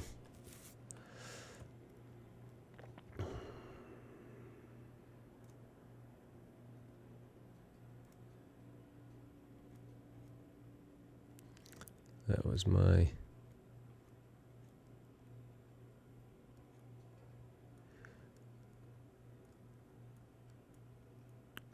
yeah, so that is, I think we're on the same page here. See, look, from a distance, I already painted that leg, but I didn't go crazy with it because I didn't want to, I don't know, have to take too many risks. I just wanted to, like, get it basically done. All right. Speaking of get it basically done, can we basically grab a... Now, see, here's a good example. When you're getting this, you want the right gray. It's something like that.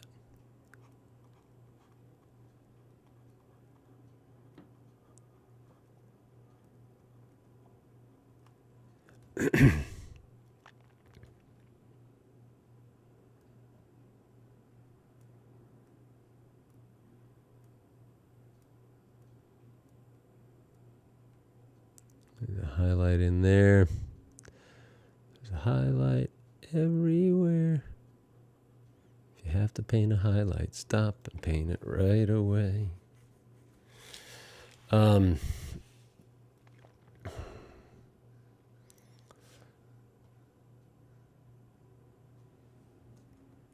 right, what else is new?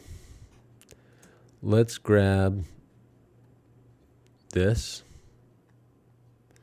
First of all, let's get in here. If we need to,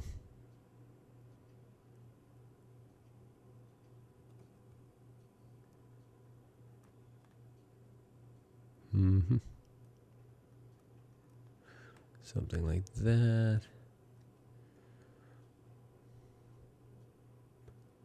What's this one? We can use a dark gray there.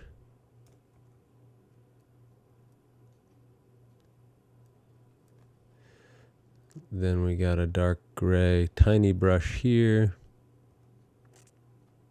You can see what they did. Whoever did this, like, the costume here is pretty badass too.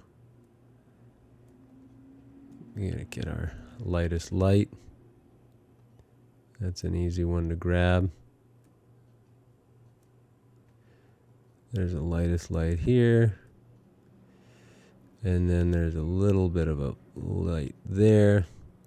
And let's get our red. This is a dark red. Let's grab this one. Hit it. Set it and forget it. That's kind of the idea.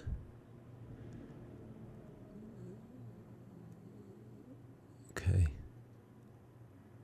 Whoa, see, I don't want to do that. This is what happens with digital paintbrushes. Just like real paintbrushes, they get muddy and they pick up the color that's underneath. So you have to choose wisely what brush you're painting on there, and it has to be kind of one stroke at a time.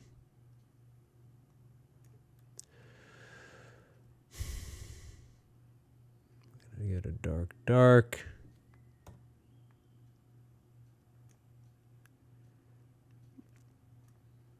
And a dark here. And then we'll fill in our other side of the bullet. Get a highlight here. See what happened in here? There's some kind of streak of white.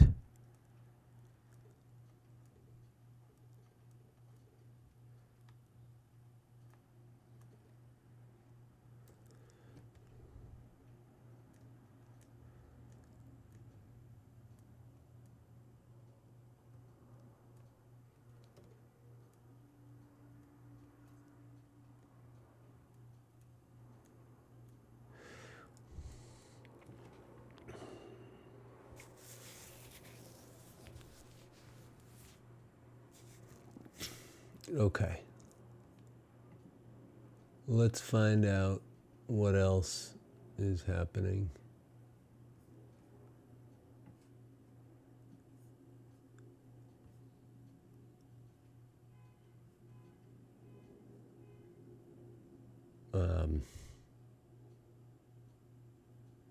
All right.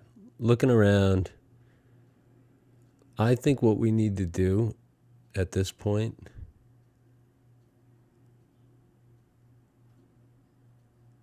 so much to do. So much to do, so much. So here. Needs more xenomorph. Zeldavania says, needs more xenomorph. Yeah, I think that's right.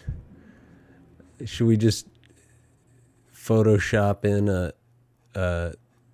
the queen into the background? It's kind of looming in.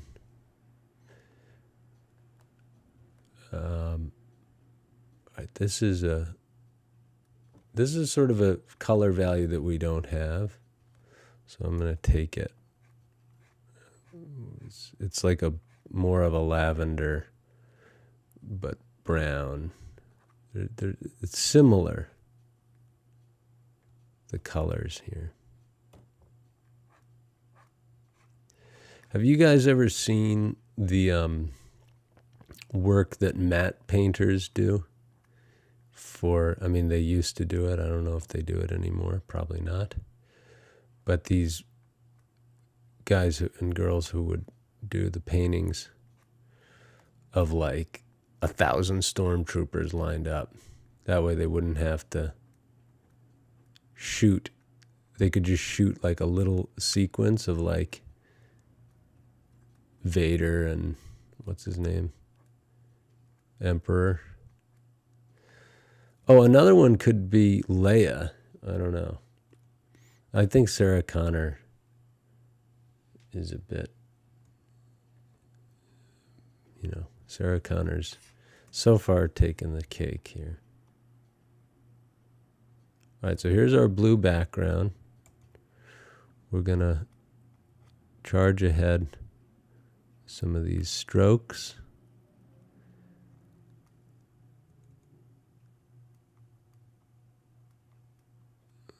Yep.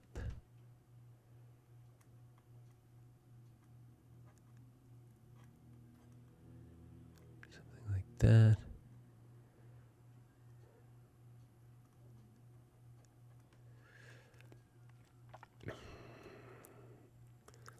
There's a little highlight here on top of the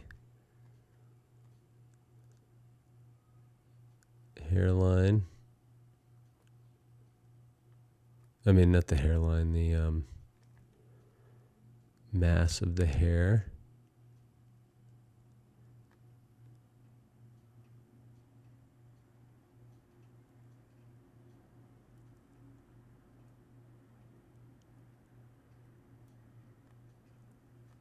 Okay. Did I do that wrong? Probably.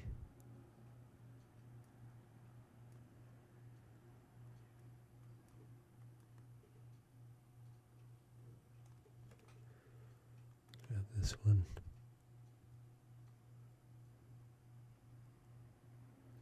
Oh, yep, there's a dark. It lives there. Okay, we're coming up on the 2-hour mark, or we've passed the 2-hour mark. I think we had such a, no, we're not. Yeah, we're at the 2-hour mark, but I think we had I am an occasional Metroid player In fact, sorry, Zeldavania. Oh, I've seen that for older films. Oh, matte painting. Yeah, exactly. Painting villages, palaces, background scenes. Are you an occasional Metroid player? I would say that in a toss up between, like, if I could live, yeah, I mean, yes, definitely. It's either Metroid or Zelda for me. And that's about it. Like, there's not a lot that I do play other than that. I think as I've gotten, yeah. So, and the game that I probably played, yeah, I'm like an original Metroid nut. And I've been really disappointed to learn that people hate on that game. You know, they say it's not even worth playing, and like, I think they're sorely mistaken. And somebody did a great video defending it, which I really enjoyed. I love that game, though. How about yourself?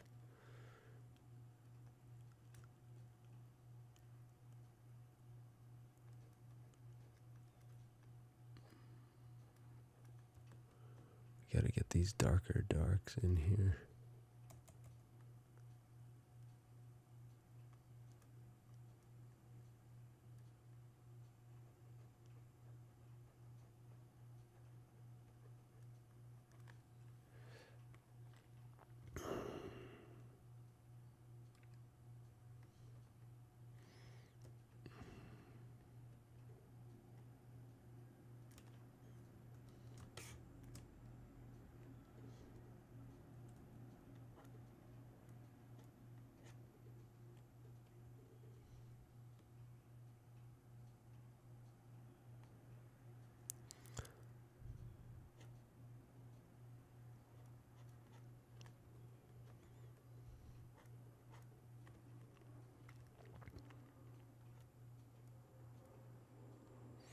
Should try that game again. I still haven't beaten it, but the exploration aspect is fun. Yeah, I will say that when I was a kid, that was the game. The music is so awesome. The sort of spooky vibes.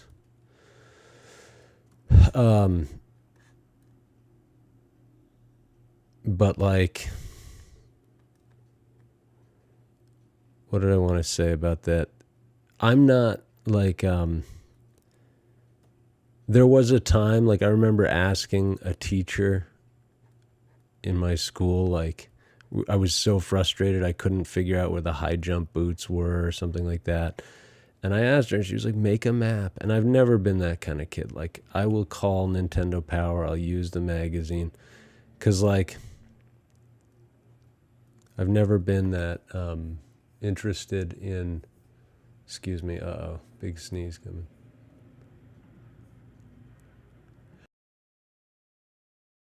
Pardon me. I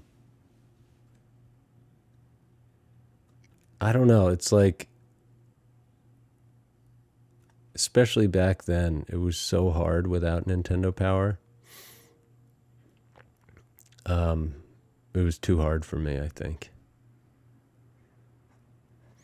But now I'm happy to jump on there with a guide and, you know, just run through it, because it's so, and there's like replay value, like how fast can you beat it and stuff. There's a lot of good reasons to play it multiple times. And then my son, who was probably 3 or 4 when he first started getting into that game. Like, the first game he played was original NES Zelda. Sorry, I'm losing my.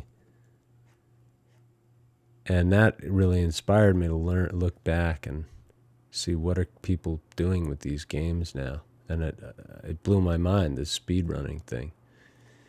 Hang on, I want a nice middle value. Yeah, see that's the purple that we don't have that we want. The speed running thing totally blew my mind. It was like, wait, it just opens up a whole other way to play these games. Zelda taking 1 or 2 weeks as a kid. Now I watch streamers beat it in a few hours. Yeah.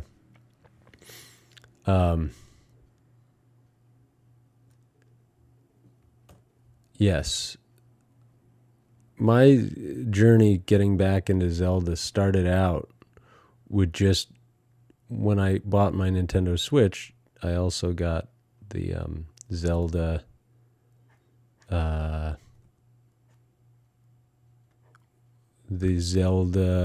I got the thing, the subscription where you can play any games you want from NES that Nintendo says you can play. So I got those, and my first reaction when I saw the special edition, they have this thing called like special edition where they start you out with the blue ring and they give you all this stuff. My first reaction to that was, no thanks. But then I realized through looking online for, hang on, what's going on here? I don't know why. Some of these are, yeah, that's better. So here, I think I'm going to take our darkest dark from down here. Oh no, that's probably, it's a middle dark. Let me try and get this, what I'm trying to say out. So I looked at walkthroughs of Legend of Zelda, and you're right. What the internet has learned about this game, like, I'm sure there were kids who could do it back then, but I certainly wasn't one of those kids. It took me forever. And then you learn the walkthrough, and you learn how to take advantage of like the blue ring and the hidden rupees and all that stuff. And then you're like, you're really, it's a comfortable walkthrough in a way that it wasn't when I was a kid, for sure. And then what ended up happening was I saw how to do the speed run, and that changed everything, because now I won't play that game unless it's I've done the speed run enough to where I can beat it in like 45 minutes, but that's nothing. Like, there's people on here doing it in a half hour. So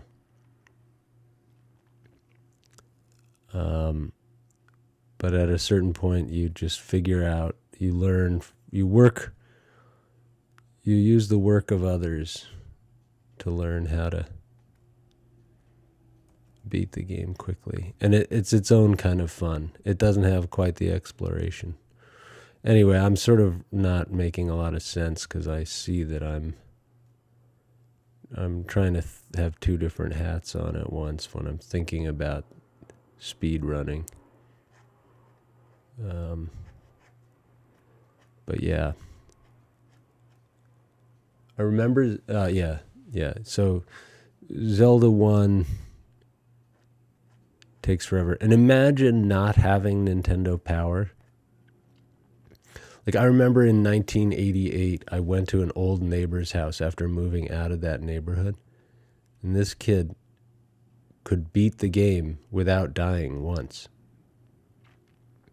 It was like, how did you do that? I want to ask him now because, you know, I know where to find him.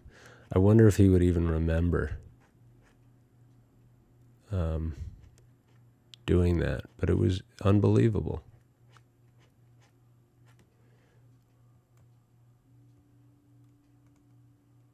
Unbelievable. Okay. Gosh, this is hard. So we found our highlights, more or less.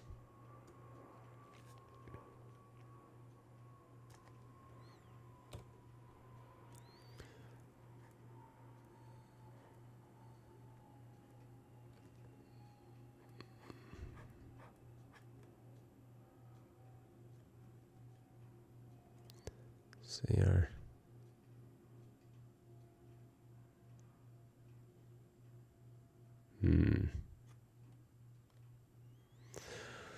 The Metroids that I haven't particularly got, like Metroid Dread was one that I just deep dove into. I love that game because I think it kept to the spirit of what I love about Metroid games and no judgment to the ones. No. Haha, knock on his door. I gotta know. It's been 30 years. Exactly. I've thought often of doing that, but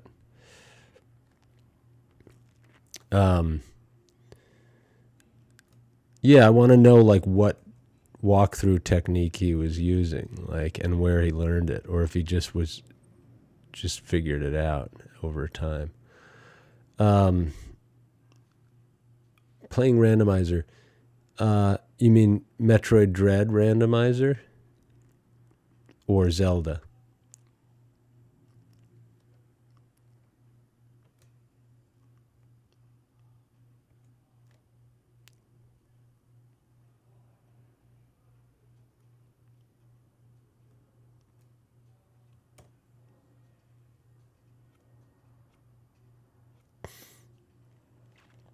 I never got to a point where I was good enough to play randomizer. I might be there now, but like I might survive the overworld now on randomizer, but to be honest with you, I'm not skilled at speed running. I'm not one of those people that like can shave off 10 minutes off their time. I know you can actually predict enemy movements in Zelda and do it basically all damageless if you follow an exact path the whole way. Yeah, I've learned that the practice that I've gotten from speed running has opened up some of those doors. I think it still takes practice to be able to know what that path is. But it's basically all about movement. It's like continue to move. Don't be confident and just walk through. You can avoid tons of enemies, certainly in the overworld. There's a lot of things for each room that you can learn about killing enemies. It's fun. But the number of hours that it takes to be like not a competitive, but like to really make times, it takes so many hours. And I kind of am like, if I'm going to be doing something like that, I think I'm going to, for now, do it with my painting stuff. So it's kind of where I'm landing on it. Like I remember I started doing the first speed run I ever attempted was Metroid.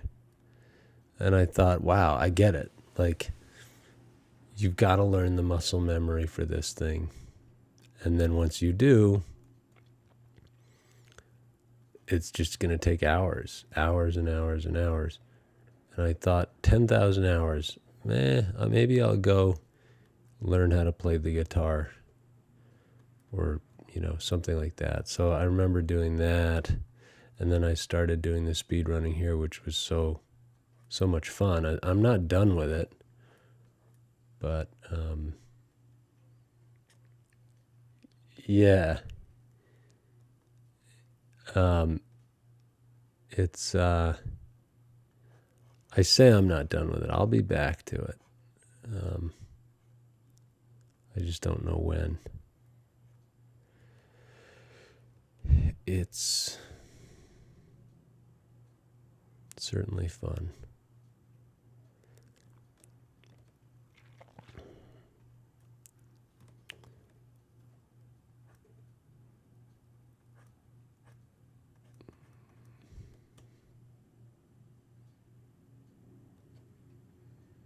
All right.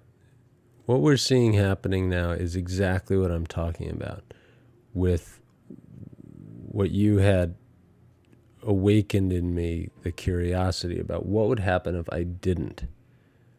If I didn't steal colors from the photo every time. What would I be? What happens? And what happens is you're challenged. You're challenged to find the colors or use what colors are already down to make the magic happen.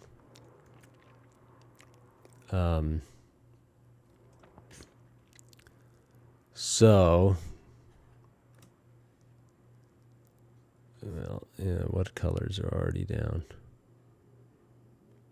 Let's not.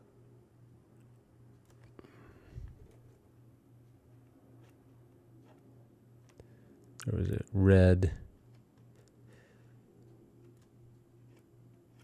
Now, what about you? What are your games? Coming along, right? What's yeah, I see it. It's taking shape, right? I'm gonna work on the feet a little bit.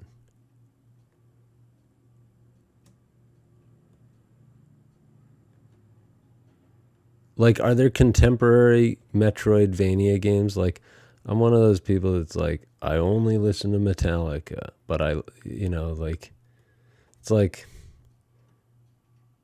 when some people say like, oh, you like metal, then you must like all this stuff. And I'm like, no, I just have this one, platonic ideal of what a metal band should be. And it's Metallica. And, I'm sorry, I don't have the band, like, there's so much to study within Metallica that I don't need another band to study.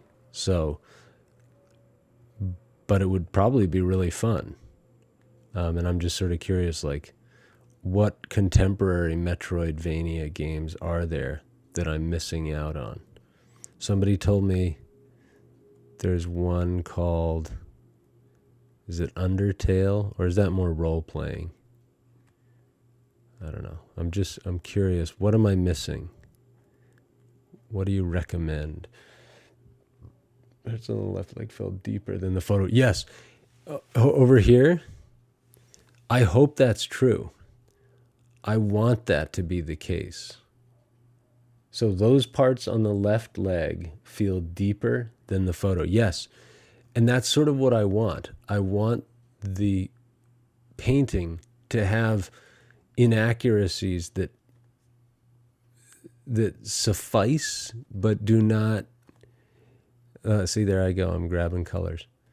That's the problem with not being able to grab colors easily. You have to then choose them, and then your tonal range, it's hard to explain, but that's exactly what I've been thinking about as I do this. So thank you for bringing that up. Yeah, I want that to be what happens when I kind of am no longer given the options to steal colors. I want it to be deeper. It's not necessarily deeper. I want it to be its own thing. I want it to follow its own rules in a way that a photo doesn't.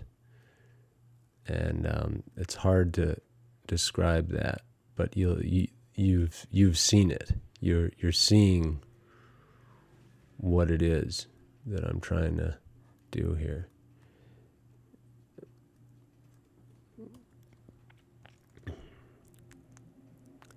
And part of that too is that we don't have the colors that we should have. We don't have things mapped in yet. Like, look,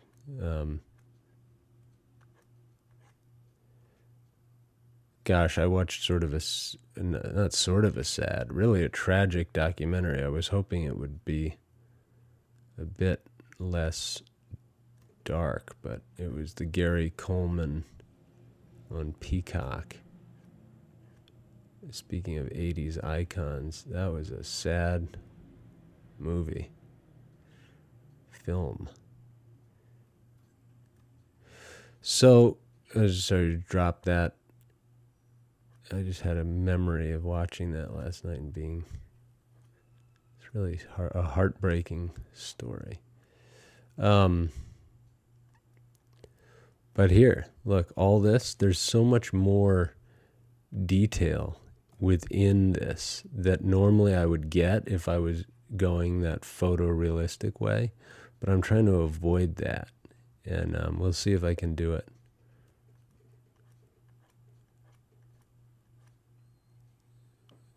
See, like, my transitions are not as good as the photo. I'm like trying to be as accurate as I can, but my limitations, I want my limitations to be evident in the final piece. Okay.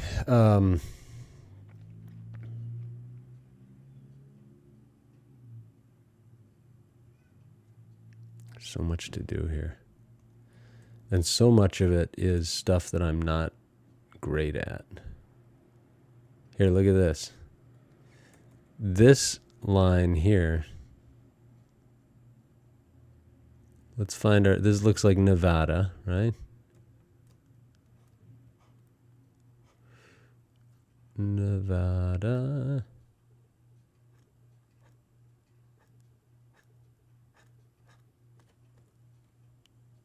Nevada on my mind.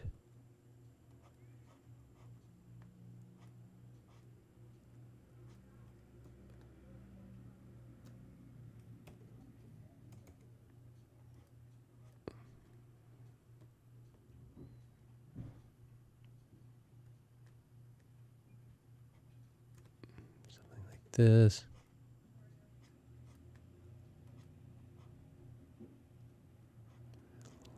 Something like that. This is reminding me a bit of the Bob Ross portrait.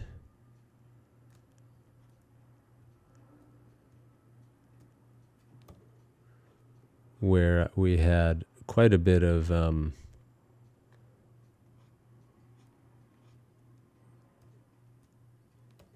stuff left choppy, and I like that. It just wasn't quite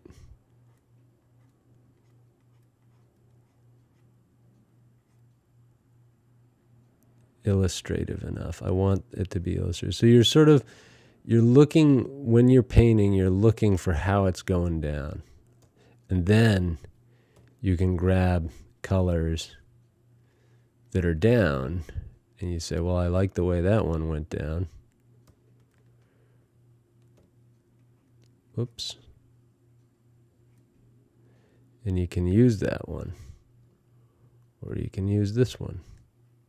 But once they're down and you start filling in the pieces, it's almost like it's easier to find puzzle pieces.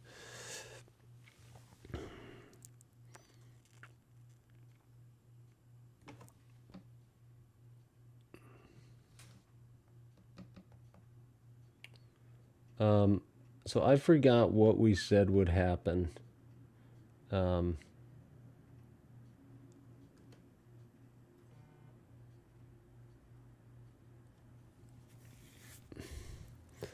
terms of timing, I'm not going to worry too much about it, but let's grab our tip of the shoe color and plop it in here.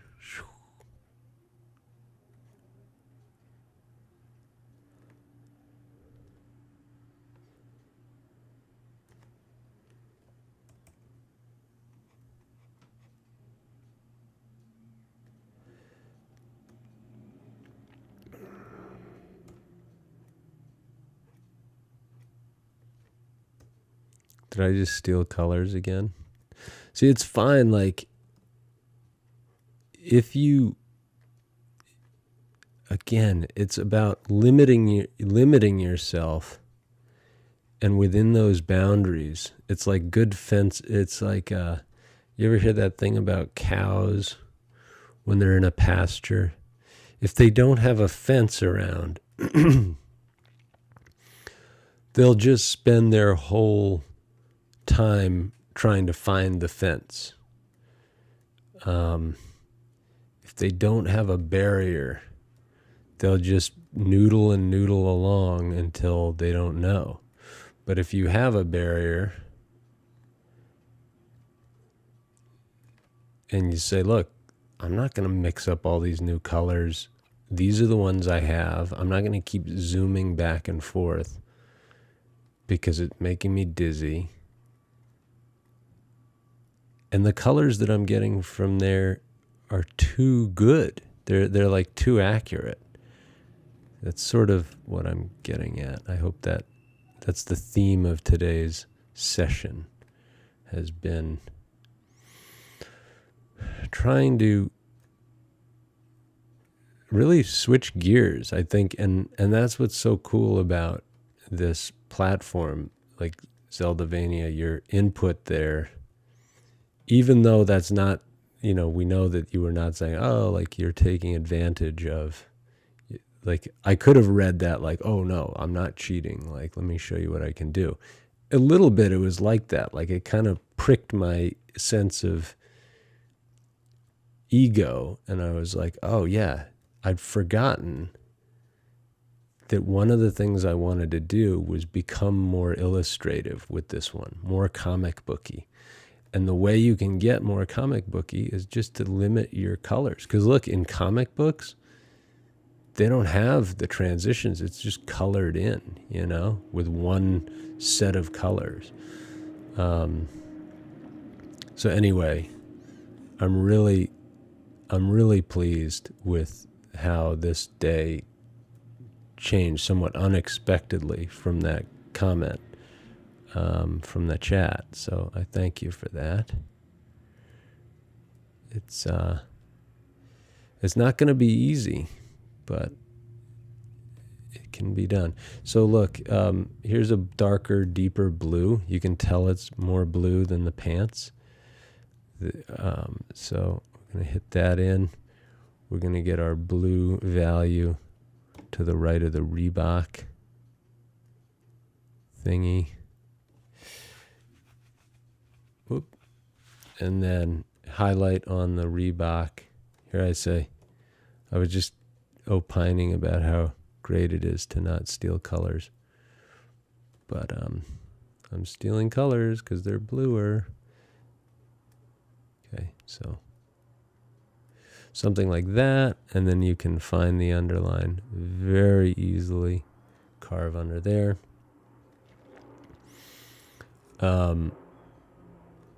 Sweet Reeboks coming into play here.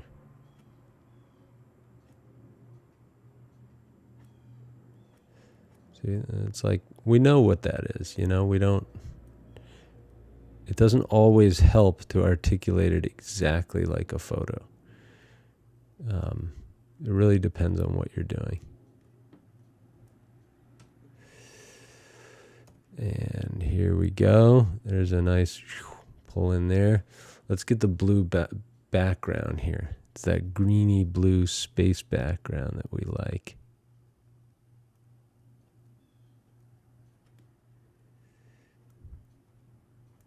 Cool.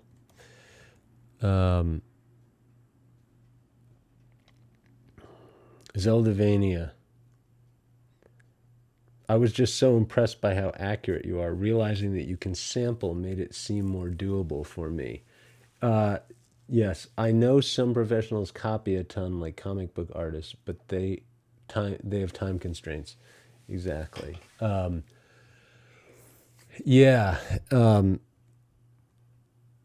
it is definitely doable to pull those colors. You know, it's like the accuracy. Yes, yeah, I'm with you. All of this is doable, and I think you talk about the 10,000 hours. Where your 10,000 hours should be spent is on learning to see. And I've said this a billion times, but drawing is basically the training of your eye to where you are able to see the difference between this tone and the white tone next to it, and how much brighter is this than this.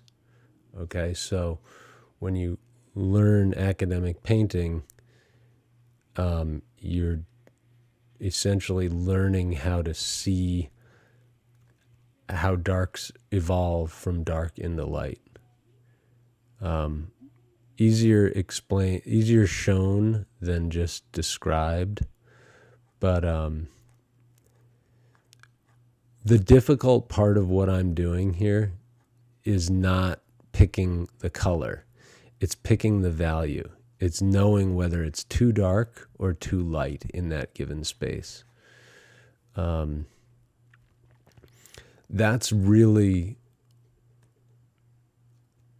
as an artist, your journey should start with black and white, because that's all I'm doing is basically various shades of gray. Is it black? Is it white? Or is it some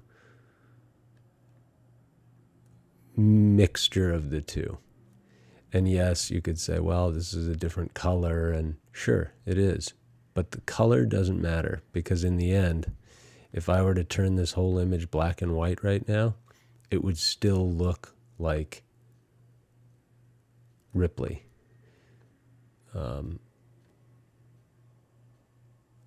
So anyway, with that little diatribe out of the way, it is all doable, and it's all doable. There's a way to start this. If you're ever interested in really learning how to do this stuff, hit me up. Like, I can get you started. I think I could get somebody started doing this in a digital only space.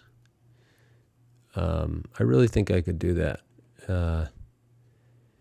I would advise doing it IRL, because it's the harder of the two. It's like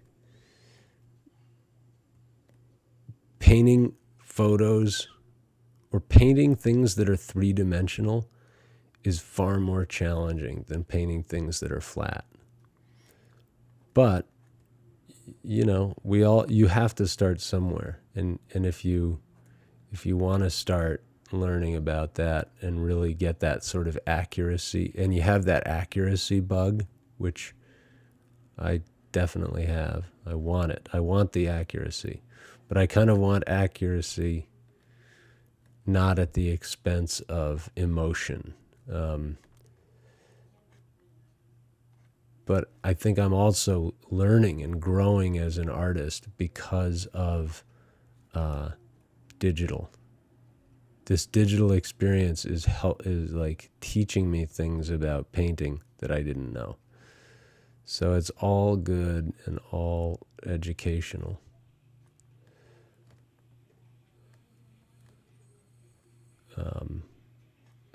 So let's see. Let's find more lights. Look at all these lights. So here was this nice highlight. Here was this one.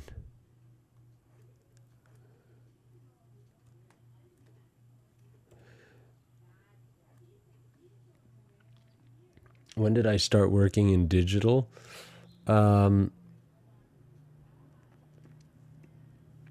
Good question. Well,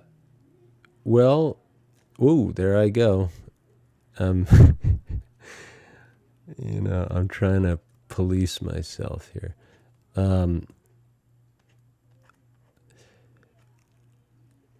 I probably started in the last.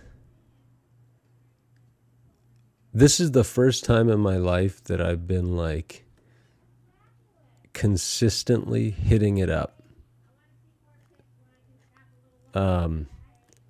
Every day, training in digital painting. It's weird to say it that way, but I have almost no experience with it.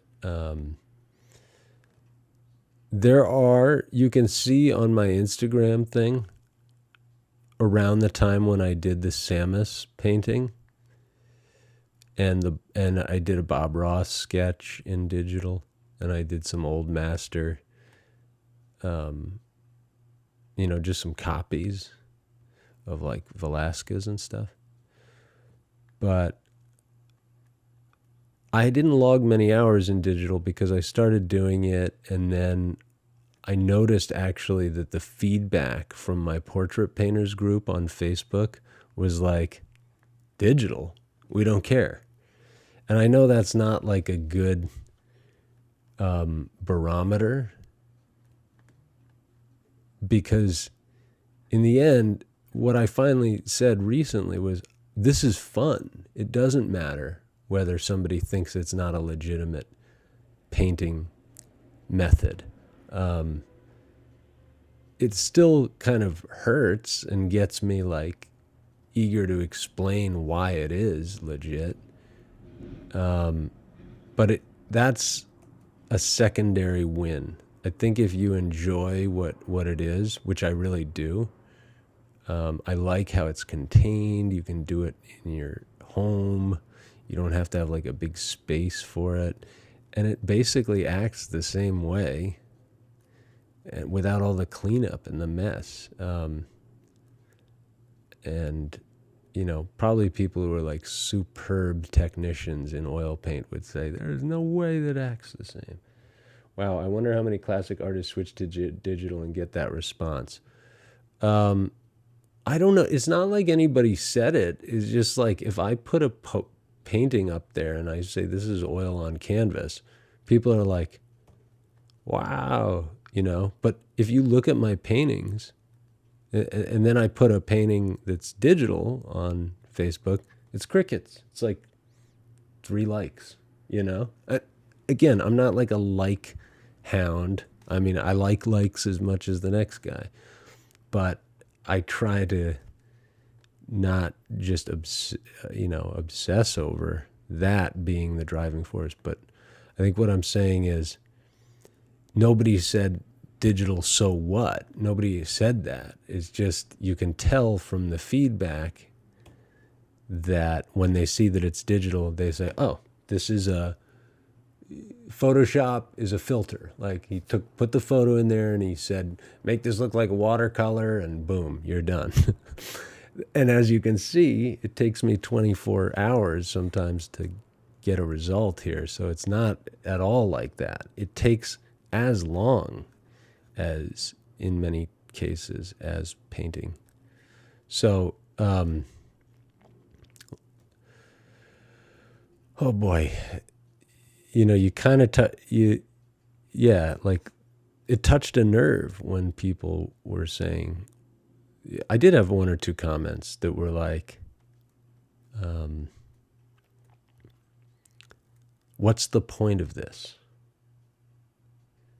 That was one of it. Like, what is the point of this? And then they found, oh God, I'm not going to get into this again. Sorry, Cinnabon, if you're out there. You weren't here the other day that I don't think Zeldavania was here, but the other day I like had a emotional upheaval on the stream basically, and it was very hard for me to work. I was very insulted. No, I mean, wasn't like, I think I handled it as well as I could, but I wanted to share my predicament with the group that somebody had like posted the photo that I worked from in the comments and said, "What's the point of this?" And basically like an attempt to say, "Gotcha, here's the photo." And I'm like, wait a minute, did you see the live stream? Like, the photo is what I'm working from. I'm not making up, I'm not exhuming Bob Ross's body and like setting him up in a chair in my studio here. Like, I'm not making this up from my imagination. So anyway,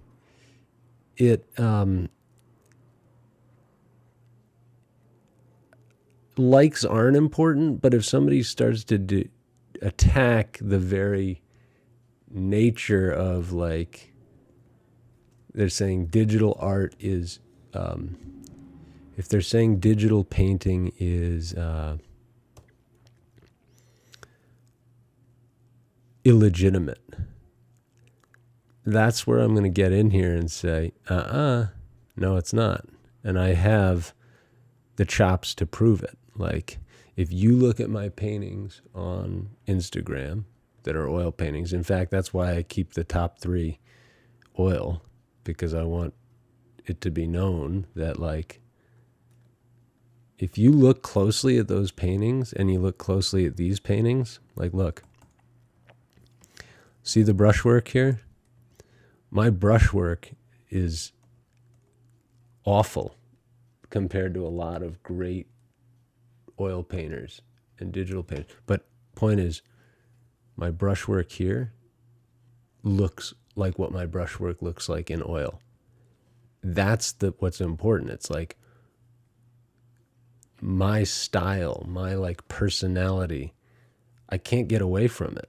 It is what it is, whether I'm painting in oil or in light, or with light, you know. Play with the viscosity, or it's going to feel more like oil paint texture. Awesome question. So, no. What I do is I grab the first brush that I found. It was called Kyle's Oil Paint Box or something like that. And I just have that one brush. And so I often on the stream invite anyone who's a digital painter to just say, have you tried this? And like, that's the first, this is really the first time somebody's like opening up that conversation. And I sincerely appreciate it. It's like, no, I don't. And I wish I could, but I want to keep things very simple for as long as I can, so that I can learn, you know, by limiting, again, it's that idea of limiting yourself and learning through limitation. So, I mean, but that time is coming where I'm going to no longer use the default brushes. And by the way, I'm stealing colors again. Whoops. And then using the undo button. No delete buttons either. There will come a time when I'm like, whoa, you can do this with Photoshop brushes? Like, no. Like, for now, I'm just keeping it very simple because I know that the options are limitless. Okay, so where is this white color here in the spectrum? You're just finding colors. Where do they live? Look, see this one? I'm going to use this one for the little Reebok logo. Whoops. And then there's sort of a pinkety pink. Now I'm really forced to go off-piste because I don't have my tracing mark underneath. Oh, and Zeldavania, it's going to blow your mind, maybe. I don't know. But you see all this, all the the you see the charcoal underdrawing? That's traced. Like, maybe you're going to stop watching the stream now, but did you know that I traced that? Like, that was one of the things that's also been weighing on my conscience somewhat, is that, so I'd like, if you're still there, I'd like to, if you haven't headed for the hills and unfollowed, what I do before I come onto the stream is I spend about 20 or 30 minutes just chopping away with charcoal lines. Like, see that? I had the photo up and I went chop, chop, chop, chop, chop. I found those triangles,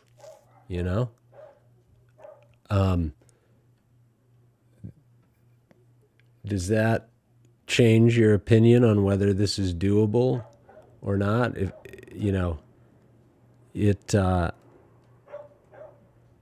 it does not mean that I don't know how to draw without tracing, but it just means that I'm working on the paint aspect, not so much the drawing, and I will suffer for that. Like, if I don't keep my drawing alive, I remember you mentioning tracing before. You put a transparency over the photo.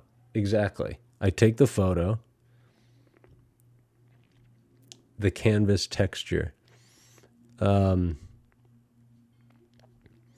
So, yeah, basically, I take the photo and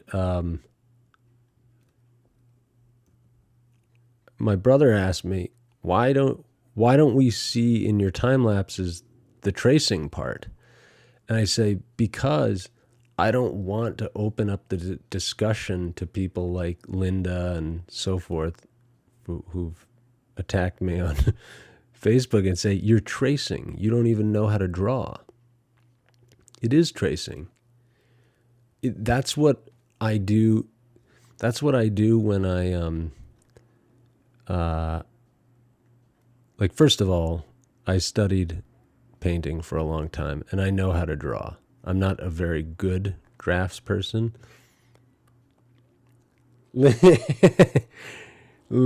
Cinnabon. Yes. Do you have a Linda emote that we can get going here?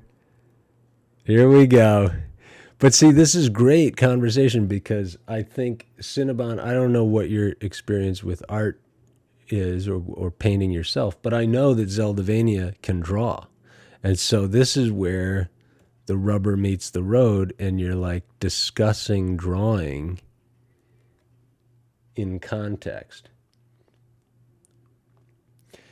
Yeah, yes, but you should also know how to draw without a photo as a guide or without tracing. Like, you wouldn't believe, like, the other day, I was so flustered by our Linda 2.0. I forget the name. Is it, I'm not, don't get me started again, Cinnabon.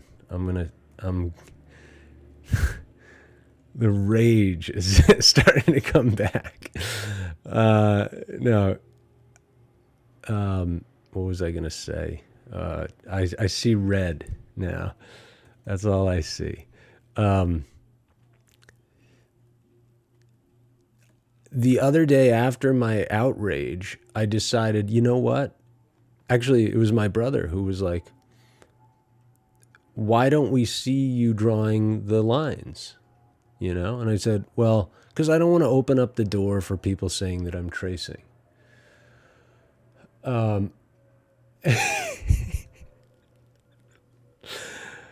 You know what's funny about that? Okay, Cinnabon wants to know how many times Linda has come up at dinner.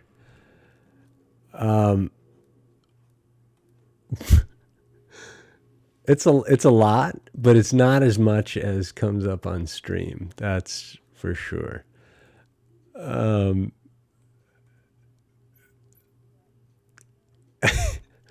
speechless because, that's what it's all about. Like, if you're in your own head and you allow Linda to occupy, I should say this to Zeldavania.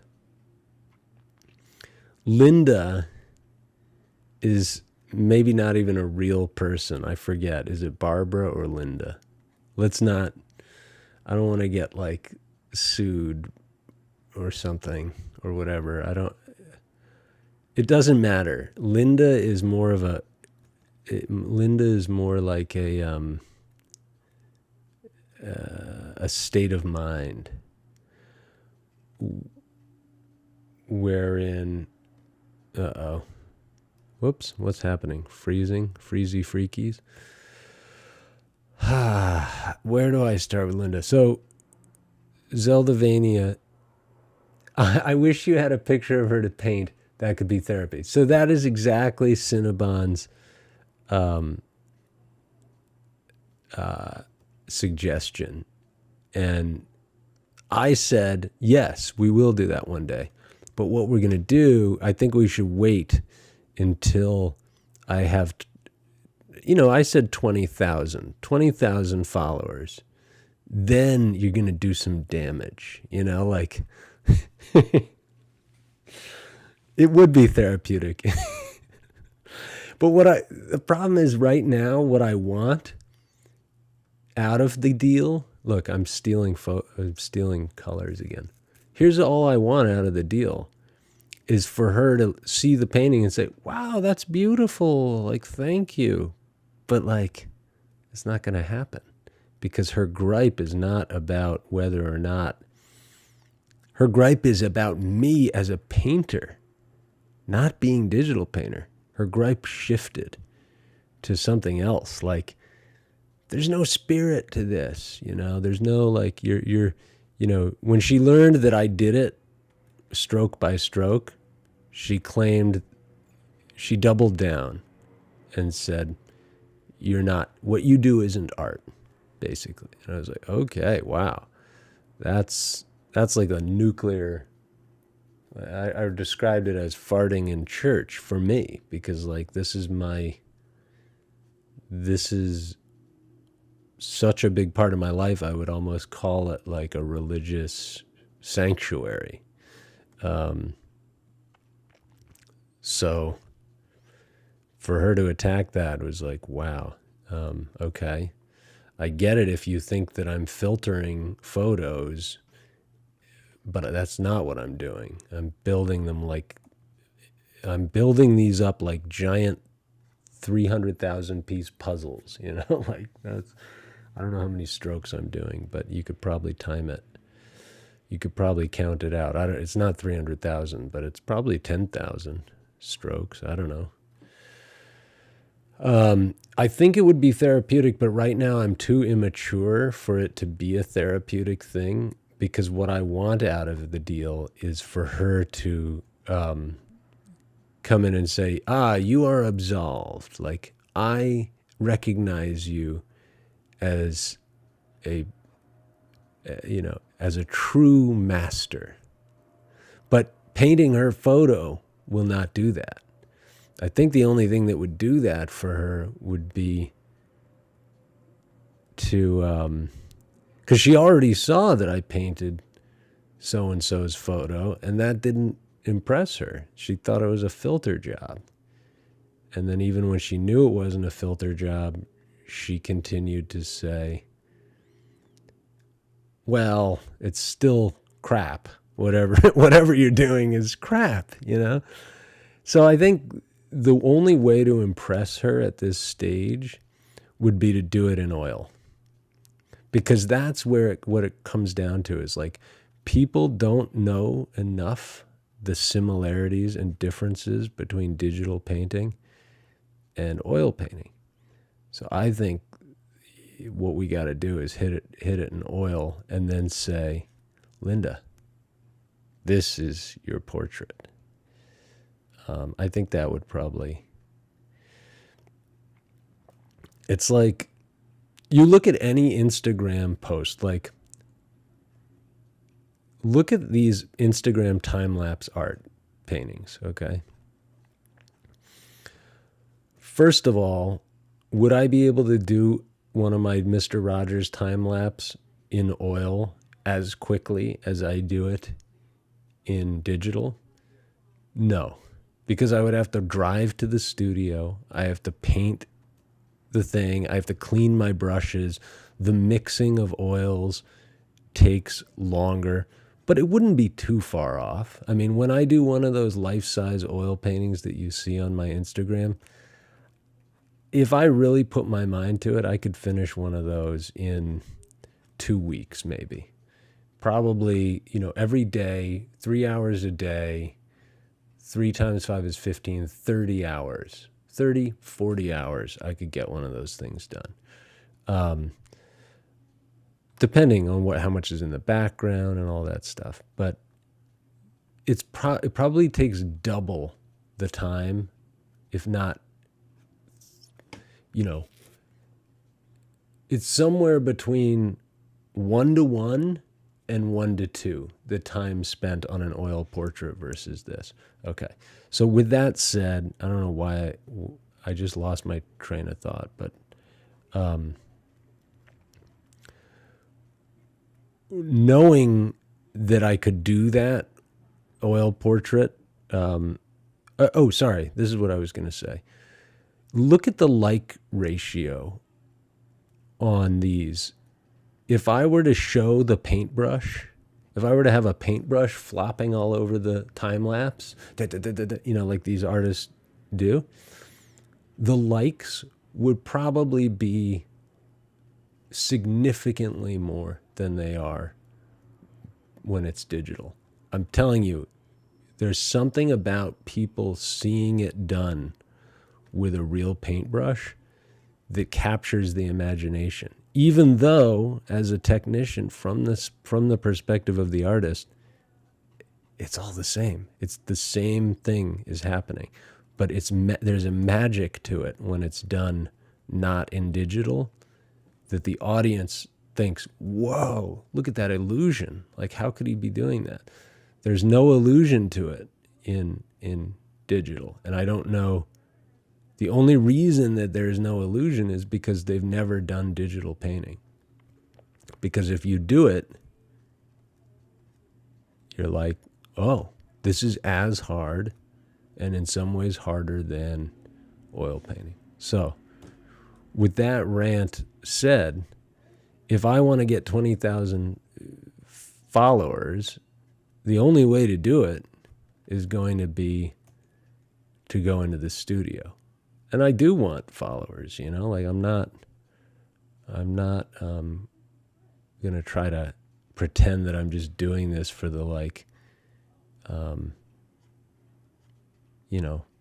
out of the kindness of my heart or something, or it's not just like, oh, this is like for my health. It is for my health, but eventually I want there to be some kind of payoff, whether that's being able to teach people how to paint or people that want a commission done, something like that. And I'm telling you, the painters that I see getting the likes, the thousands of likes, they're the ones who have time lapses of real paintbrushes flopping around. It's harder to film that stuff, but I'm going to do it. I'm going to experiment with it and do it. I have other experiments that I think you guys will think are cool. I hope you will. But anyway, I love this discussion. I don't know. I'm definitely just on a monologue here, but I'd love to hear what you guys think, knowing that you have various experience with painting. It's like some of what I'm saying will fall on deaf ears, but some of it will make sense. So I don't know. I really I appreciate the openness to the conversation and the humor, because it's not lost on me that this is humorous. I'm not trying to wage war against, Midwestern you know, climate vegan lady in, but, you know, I'm not really seriously angry. I'm just more like, why, curious, why, you know, like can we talk about this, Linda? Cheap viewers. Oh, dude. Pictorial Airliner. Wait, did Pictorial Airliner just follow me? Oh, damn it. Sorry for the cheap viewers.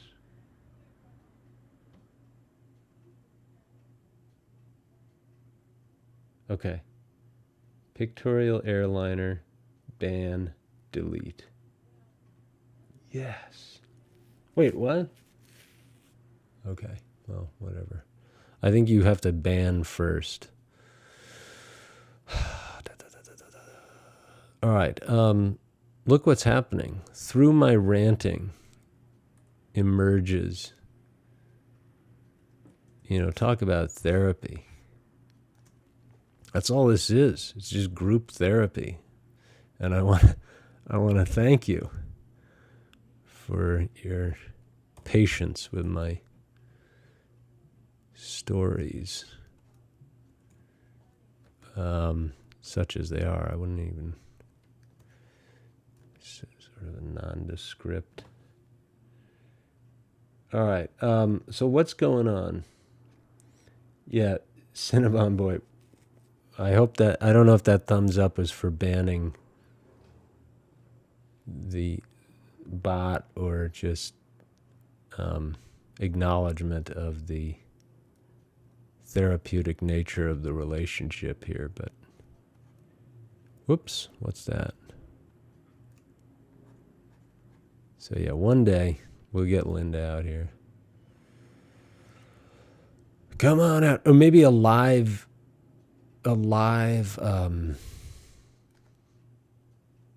you know, like a Zoom portrait. People like that stuff too. Get on like, what was that? Chat roulette? Is chat roulette still a thing?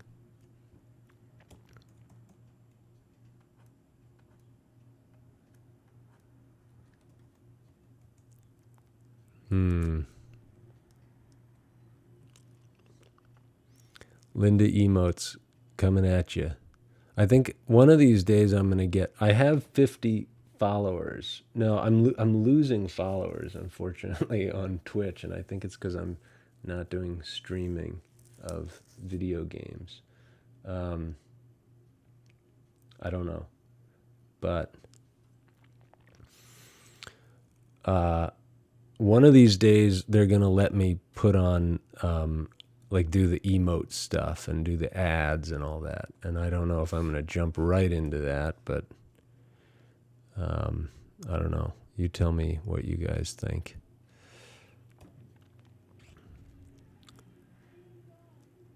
I think that's like by far Twitch is my most like beloved platform to do this on, and I definitely, again, use an alien pun, don't want to alienate anybody, but what's cool about Twitch is they let you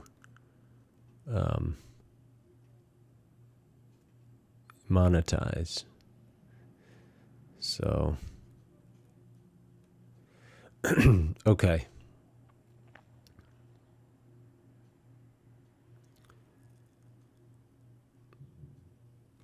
Should we hit our colors here?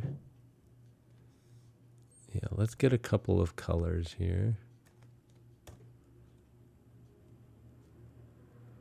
See that one? Just a slash of white. A slash of white there.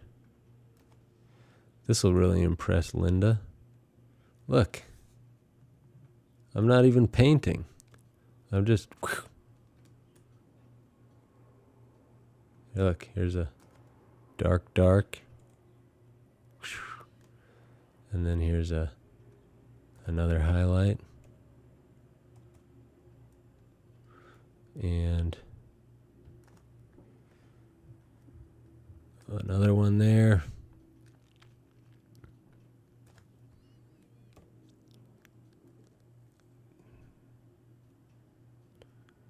Goodness gracious. Here's another one.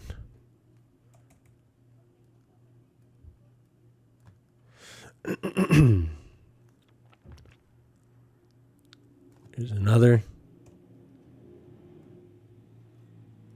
Who was the other guy? Not Linda. I'll have to get that name out for the next one.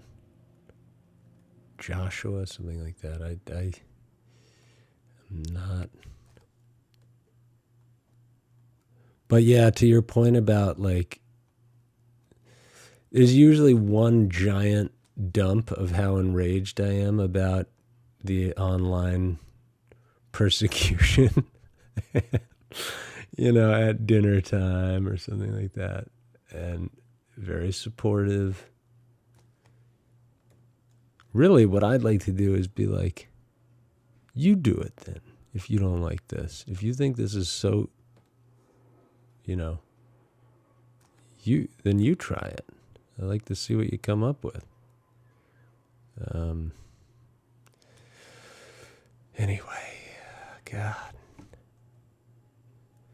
That anger is just, this is like, maybe this is the therapeutic one, where you get the big giant gun paintings. No, I don't want to go too far there. That's not, I don't mean, we're not talking about physical retaliation, so don't, I just mean like the spirit of this painting is kind of like the sort of anger that rises up. All right, where are we? Ow. I got a cramped hand because I didn't take a break today. Did we do better? I mean, sort of. Are we farther along than we were? A little bit. I think we got more stuff we got to work on. If anyone is out there watching for the first time and curious to see how this one goes, please give a follow. Again, massive thank you and thumbs up to the crew from Twitch. And those jeans are looking better. Thank you, Zeldavania. Thank you. Yeah, once we get all the puzzle pieces there, it's going to be right as rain. But it's about getting the puzzle pieces down. What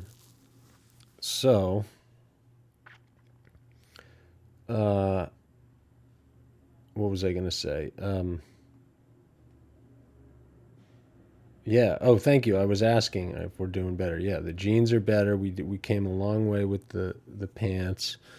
We did Newt's knee. I think that was an accomplishment.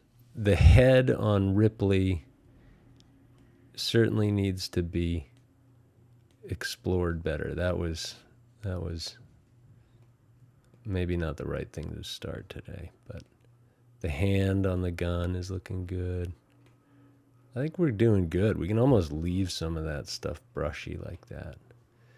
The shoes came along. So anyway, maybe for fun, what we'll do is we'll stop the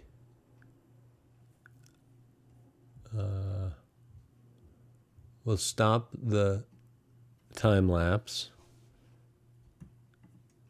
and then we'll.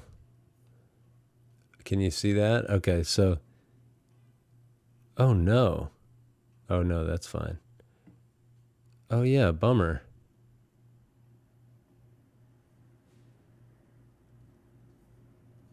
Very weird.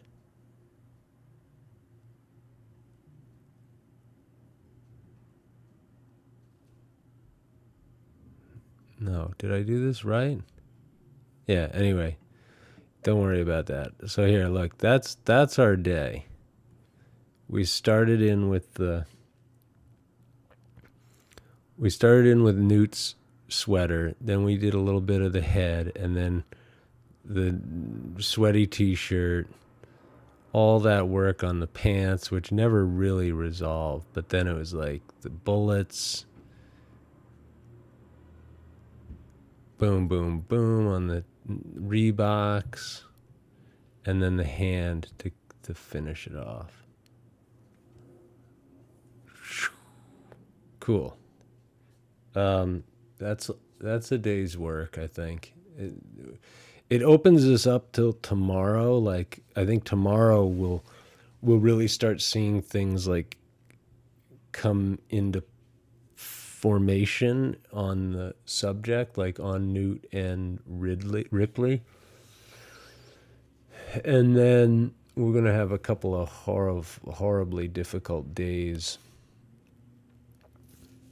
on the floor. So I don't know. I think maybe tomorrow we'll have to have a floor day. And the reason I say that is because what can happen is, at least for the time lapse and for the painting, if you don't keep the background going earlier, well, we'll discuss why we'll do the background tomorrow if we do it. All right, nervy. Thanks again, guys. I'm gonna... Oops. I'm going to save our thingy, Ripley 5, and then we'll see you guys next time. And thanks again. We're out of here. Bye-bye.